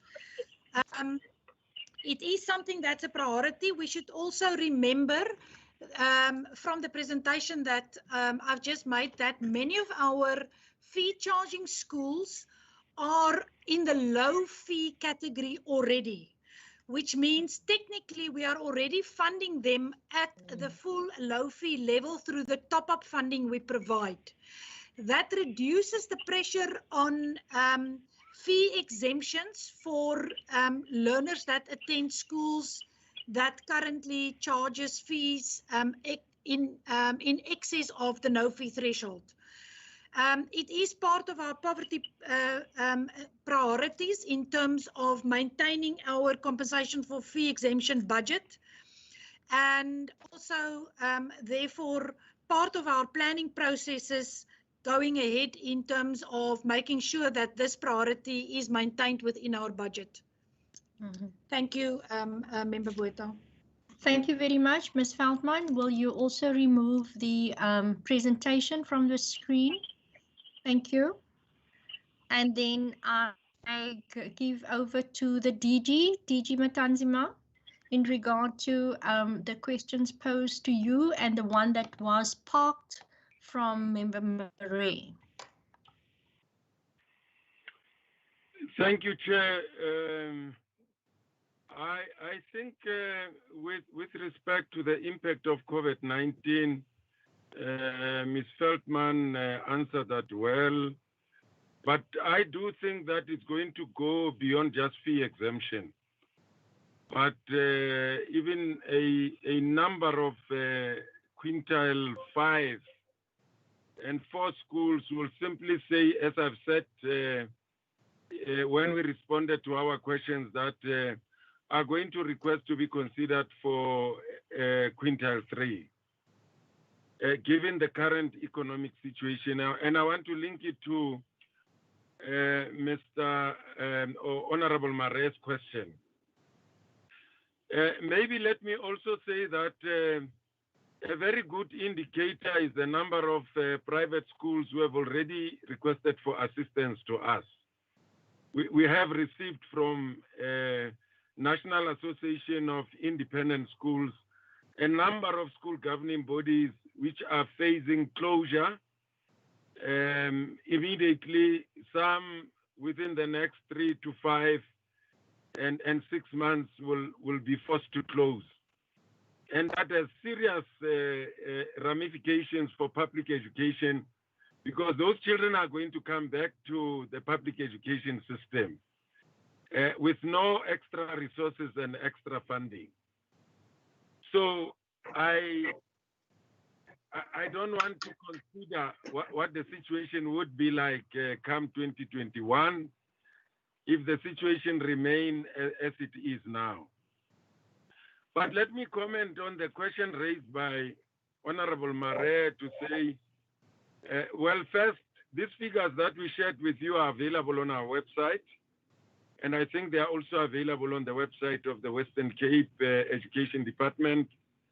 But if we need to send some of this information to you, Chair, or to your office, we can make an arrangement to do that. Now, if we follow the logic put forward by Honorable Mare to say that more learners from poor communities are getting good passes and getting more entry into universities, which is true, and therefore, consequently, it should then improve the livelihood of our communities. Yes, if all things are equal indeed. But the difficulty is that the problems of our economy are both systemic and structural. Even when our economy was growing at 3 to 5%, it did not create jobs. Now, the number of graduates who are unemployed continue to grow. In other words, the supply from universities do not find expression in the labor market. The labor market does not absorb them and therefore lead to improvement in the livelihood in communities. If we had more time, we'd look at what are the structural defects in systemic and structural defects in the economy. But I want to indicate one. Lack of job creation is one of them. There are a number of them, and I'm sure Honorable Mare and some of us would need probably the whole day to debate around this issue and how we take this process forward. One of the weaknesses in education, for instance, we've contributed very little in vocational education. And that created some of the structural problems in our economy, because our economy has been lopsided on academic education, academic pathway than vocational pathway. If you look at countries like Germany and others, the economy is based on 60% vocational education, and academic is just a small component of that. And that's what we are trying to address now with schools of skills, bringing in, diversifying, the way opportunities are made available for young people in the system. Thank you, Chair. Thank you very much, DG. Members, any pressing questions still for you that you need to pose? Member Marie. Yes, please go ahead. Thank you. My one question that wasn't answered is, can a child from a poor community who was in quintiles 1, 2, 3, can he uplift himself to quintile 4 and 5? And even if his parents are poor, can he, like university first-year students, apply for a bursary so that his parents still don't need to pay for him getting a far better standard of education? Or can he only move, can only apply from quintile 5 to a lower quintile, but you cannot apply from a lower quintile to a higher quintile because you can't afford it. Are we going to allow poverty to stand in progress, or are we prepared to tell National, subsidize these children to give them a better chance in life? Who's your question posed to the SG or the DG? I would like that to go to either of the two. They are both very qualified to answer it. Okay, SG, you want to attempt? You are qualified. The DG is better qualified than I am. Is it the kwessie van bakboord na stuurboord? DG, are you able to assist? No, the easier part I can answer. The difficult part is implementation at provincial level. The policy makes provision for that, and that's what the SG referred to by fee exemption. But as I said, fee exemption then increases the burden on the horses that are pulling the cart, and continue to draw energy from them. And some of them, because of COVID-19 and others, firms are closing and so on. Some of them we might not be able to get anything. Fee exemption, Elena can go to any school, any quintile. From a policy perspective, no learner can be denied admission based on the inability of the parent to pay. And many of the fee-paying schools have attracted many learners with talent from sports, from academic performance, etc. and etc. And I guess even many of our stars, either in rugby or in cricket, benefited from such, and they would have come from poor communities. So the policy supports that, but the issue is the resources, making more resources and supporting those schools so that they open up for more of such learners. Thank you, Chair. Thank you very Chair, much. I can, SG, yes? If I may add, yeah, excellent answer from the DG. It certainly is possible. The practice is maybe not as prevalent, because for parents to get their learners to such a school, to move them, to travel, etc., from a different community and position, has also got implications. But it is possible to do so. There are also schools that, particularly if they are very affluent schools, offer bursaries to learners. There is a significant number, more and more, and we advocate this, that actually try to have a percentage of learners from poor communities so that we can expand quality education. But that's not the ultimate answer, we think. It's a contributing factor in the short to medium term. We have to work tirelessly to make sure that every child in every classroom, in every school in this province gets quality education where he or she is. That's our vision for the department, and that's what we try to do. We don't discount the other, and we don't say it mustn't happen, but we'll never turn around society if we don't ensure quality in every single school. For that, we need communities to support. We need maybe different policies. We need policies about getting teachers there. We need policies about how we manage that enrollment, how we ensure the appointment of leadership in those schools. And there are really hard and difficult things, policy perspectives that we need to ask. And I know that appetite isn't always there for that conversation. Thank you, Chair. Thank you very much, SG. Members, WCED, DBE, the DG, thank you very much for debating this very topical subject that we had today. And I'm sure that we still are going to have many more questions that we will put in writing to you. Before stepping down, I'd like to give an opportunity to both the SG as well as the DG for closing remarks. And I would like to say thank you to our procedural officer, Wasima Hassan Musa, who has done all the logistics to provide for this topical debate. SG, over to you. Thank you very much, Chair. Once again, I mean, I'm always humbled when we engage with the standing committee. The DG will also experience it now. I mean, Member Marais said we need to empower the standing committee more. We gladly do that because we think that the conversations that we have about education, about quality, about equity, all of those things are so critical. But I do want to say it's not just a question of having to empower the standing committee, the quality of the engagement, the respectfulness of the manner in which professionals are dealt with in these conversations. I really want to thank the standing committee for that, also for the topics of your choice.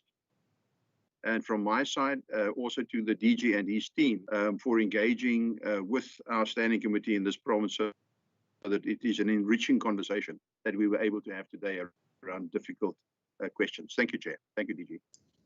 Thank you very much, SG, and also to the DG, thank you very much for availing yourself with your team to engage with the Provincial Standing Committee today.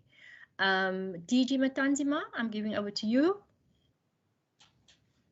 Thank you, Chair. I wouldn't agree more with the HOD Western Cape. He's stolen my thunder. I don't have much to say. Safe to say that I'm eternally grateful to you and your committee chair, and I'm looking forward to, for future engagements. And I want to confirm what the HOD Western Cape said. The topic that you have chosen is a topic of the moment. These are issues that public representatives need to be engaging with, and they are relevant to our times and situations that we find ourselves in. I also want to thank the HOD and his team, and thank your office, the professionalism with which we've been engaging with them, got us easily to respond and get to this meeting, Chair. And thank you very much. Thank you. With that said, we are now going to say goodbye to DBE and to WCED. Thanks again for availing yourselves. Go well, travel safely, and keep yourselves safe. Goodbye. Members. Thank you, Chair. Goodbye, Chair. Thank you. Thank you, Chair. Thank you. Bye, Chair. Bye. Bye. Thank you. Goodbye. Thank you.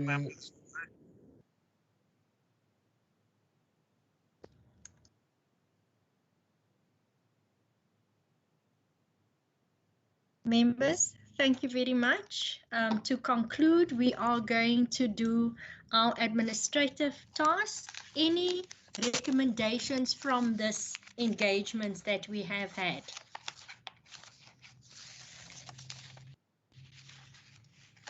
None?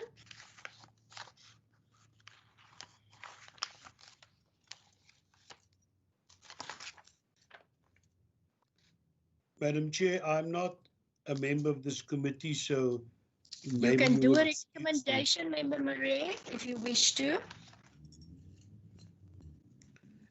I think that if we look at the responses, yes, I think the DG is wrong when he says we now have better results from Quintin 1 to 3. That's 20%. You must know the majority of our people, the thousands, are in quintile 1 and 3.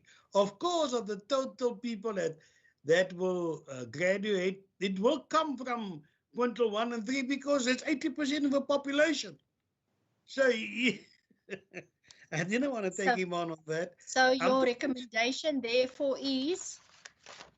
My recommendation is that we really ask the department to look at the quality of education at our schools, the teachers, the equipment they have, the gym equipment. They are not, I can assure you, we must go and visit private schools. Come here to the Durban-Plattekloof area and see for yourself and compare to what happens in Bontebel, Mitchells Plain, and Elskins River. There is no comparison, nothing.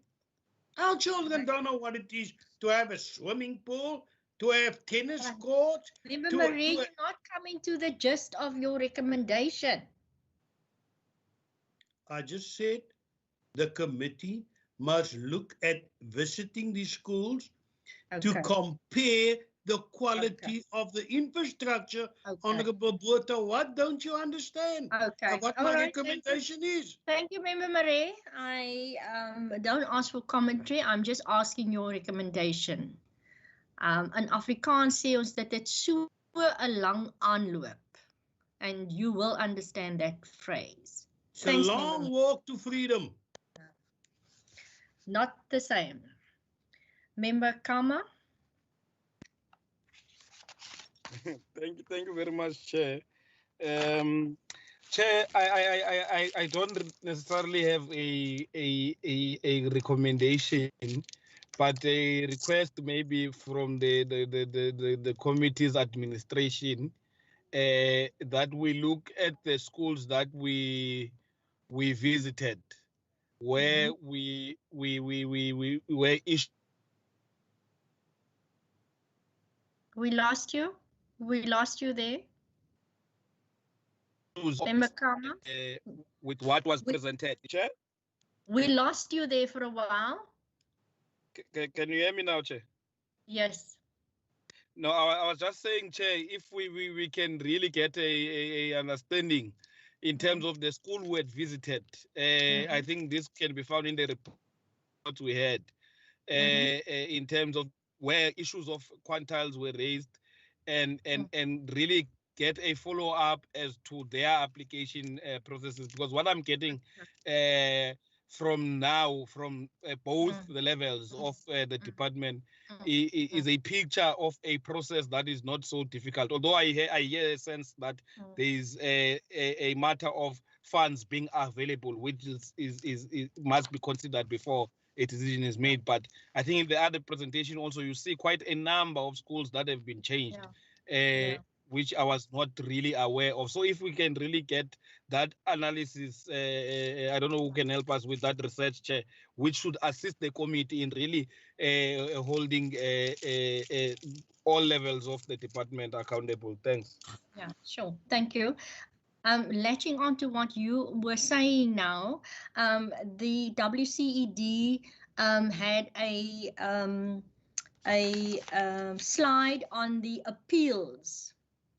And maybe we should ask for the list of schools. They say in what district it is, but they don't necessarily say what school it is. If we can perhaps just get a list of those schools, Wasima. And then also the outstanding, those that were not successful in their appeal. Likewise, please. Member Christians? Chairperson, it's almost the very same as what you were asking now. I think, I don't know, Chairperson, I think we did ask this before.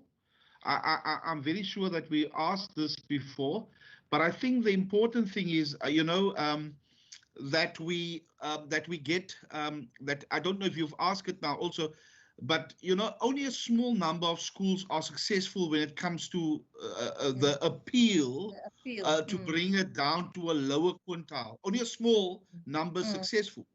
So maybe what we should do is, and I'm very sure we've asked this, but why was the other schools refused? If they've, because then we can assist schools when we go out to say, listen, this is why you are not successful, because we know there's a lot of schools in trouble. But maybe just, we had this discussion before, but I just want to bring that up again, Chair. Thank you.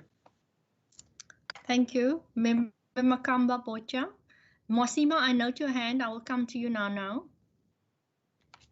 Chairperson, I'm covered by, because you've just mentioned my recommendation, because I wanted the department to provide us with the report, so that is covered. Okay.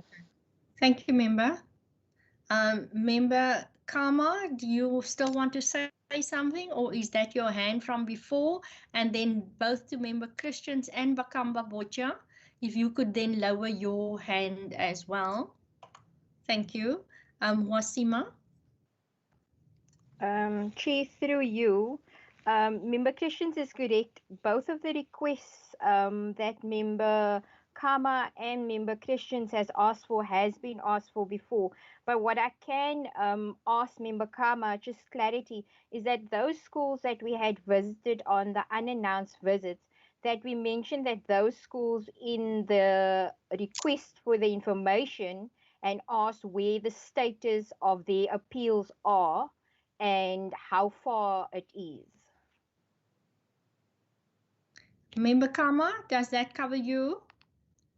I think Chair, unless if Wasima is saying that we had asked it, I think you in turn had really assisted me, because I think in getting, because in the slide I was also referring to the slide you were referring to of the provincial department, where they list the number of the appeals and the districts, but they do not give the schools. So if we had the schools, I would immediately know if a particular school as appeal has been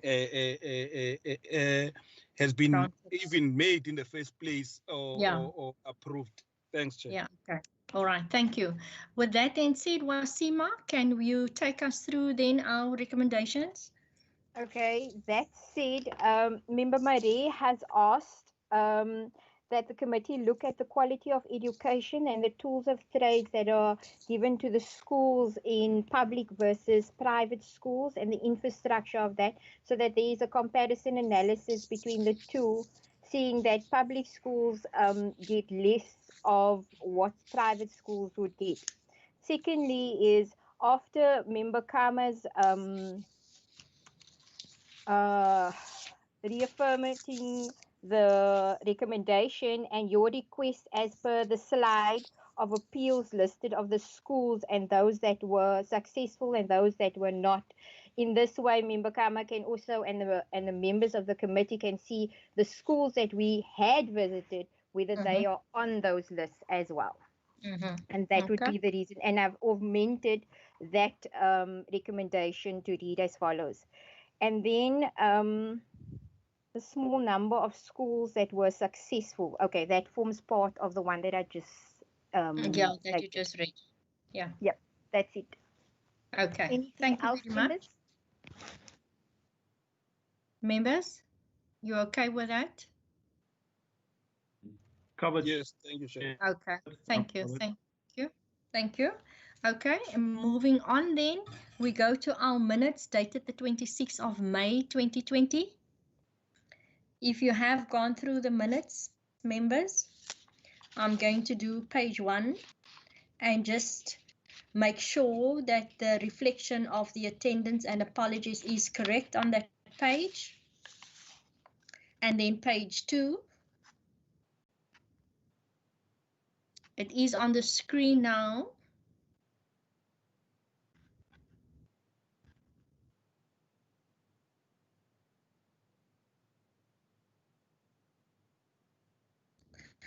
Members, I just note in this, and I noted it earlier on page 2, in regard to the recommendations 3.1, we have asked for a list of no-fee schools that have been approved. So we can attach what we're asking today to that so that we can compare that list of schools, that appeals that they have handled successfully as well. Because this is in regard to the quintile system.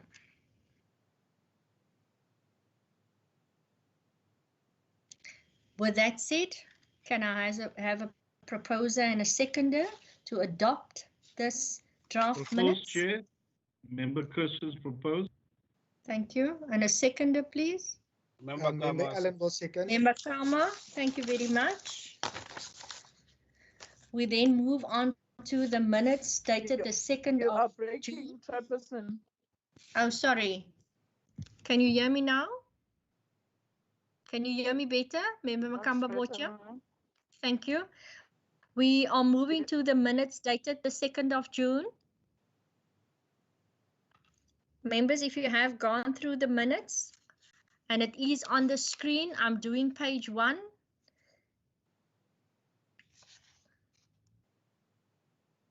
And then page 2. And then if I can ask for a proposer and a seconder to adopt those draft minutes. Chairperson Regan Allen, Yes, I move that we adopt. Thank you, Member Allen. Can I have a seconder for Member Allen? Member Christian. Member Christians, thank you very much. Okay, then the activity report for this committee that you have also received. There is a page 1 and then a page 2. And that page 2 reflects in numbers what we have done, but also in bullet form, the actual visits that we have embarked on, or the actual meetings that we have had. And then page 3.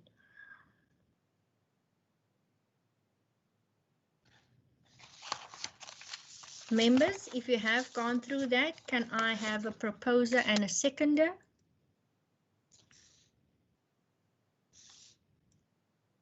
Chairperson, I move that we adopt. Thank you, Member Allen. Can I have a seconder for Member Allen? Member Christians. Thank you, Member Christians. Wasima, I'm just checking with you the oversight. Visit report. Would you like me to share it? Can we just go through it so that members are, that we are all on the same page, and if members need to give input, and I hope they do, that we do that. Member Marais, are you an alternative to this committee? Member Marais, I'm just checking with you. I am just an imposter, actually. Oh. Standing on my right to attend any committee, but not being able to vote. Okay, I just need to inform you that this committee is going to embark on an oversight visit week, and that would be the 2nd week of the constituency weeks marked in the program in September. Chair lady, if you ask me whether I would like to go, I would put up both my hands. Yes, I would definitely like. Just check your schedule. If okay. I am invited or allowed to. Okay, all right. Wasima, please just take note of that request of Member Marais and include him in the communication going forward. Sure, I will do so. Okay, members. Thank you, Chair. Okay, sir. Here is a draft program for that week. We will add Member Marais to that list.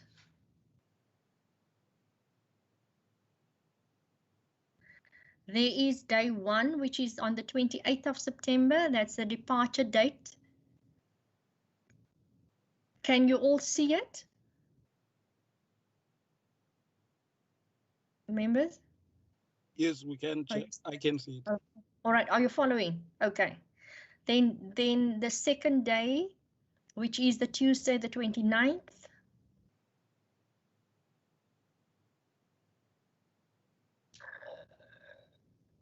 Okay, move on. Then there is the 30th.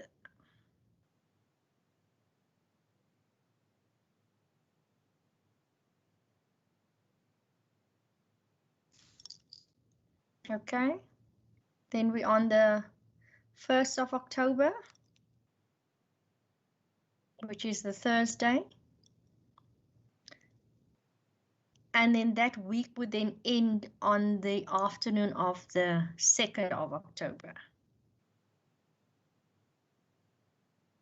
Members, are there any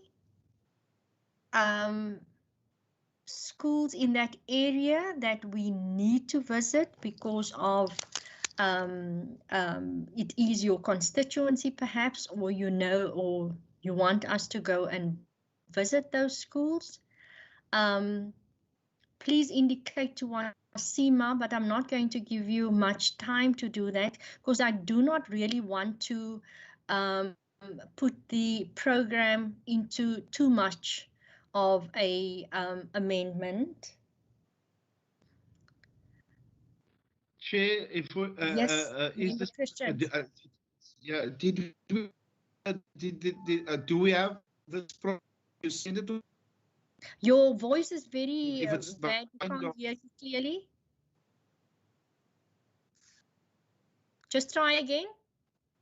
What's happening at the same place?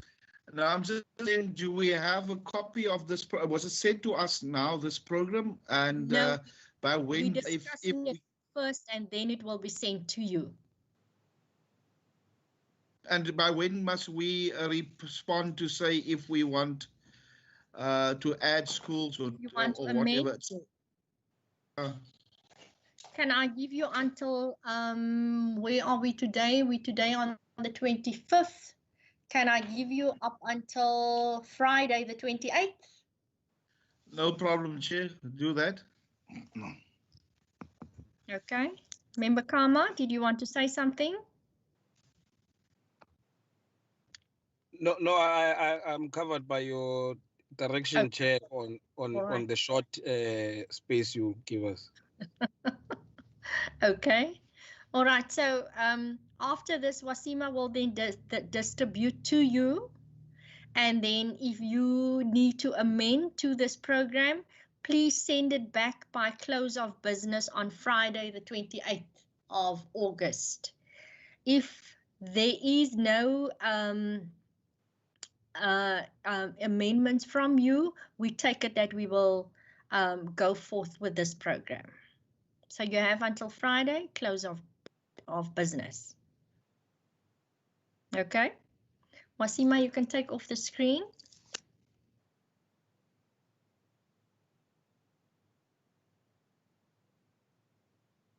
Members, thank you very much. Wasima, thank you very much for all the logistics around the standing committee meeting for today. I would also like to express my sincere thanks to our IT staff who has flown this plane with us today. So thank you very much. And then members, to you, Member Marais, thanks for your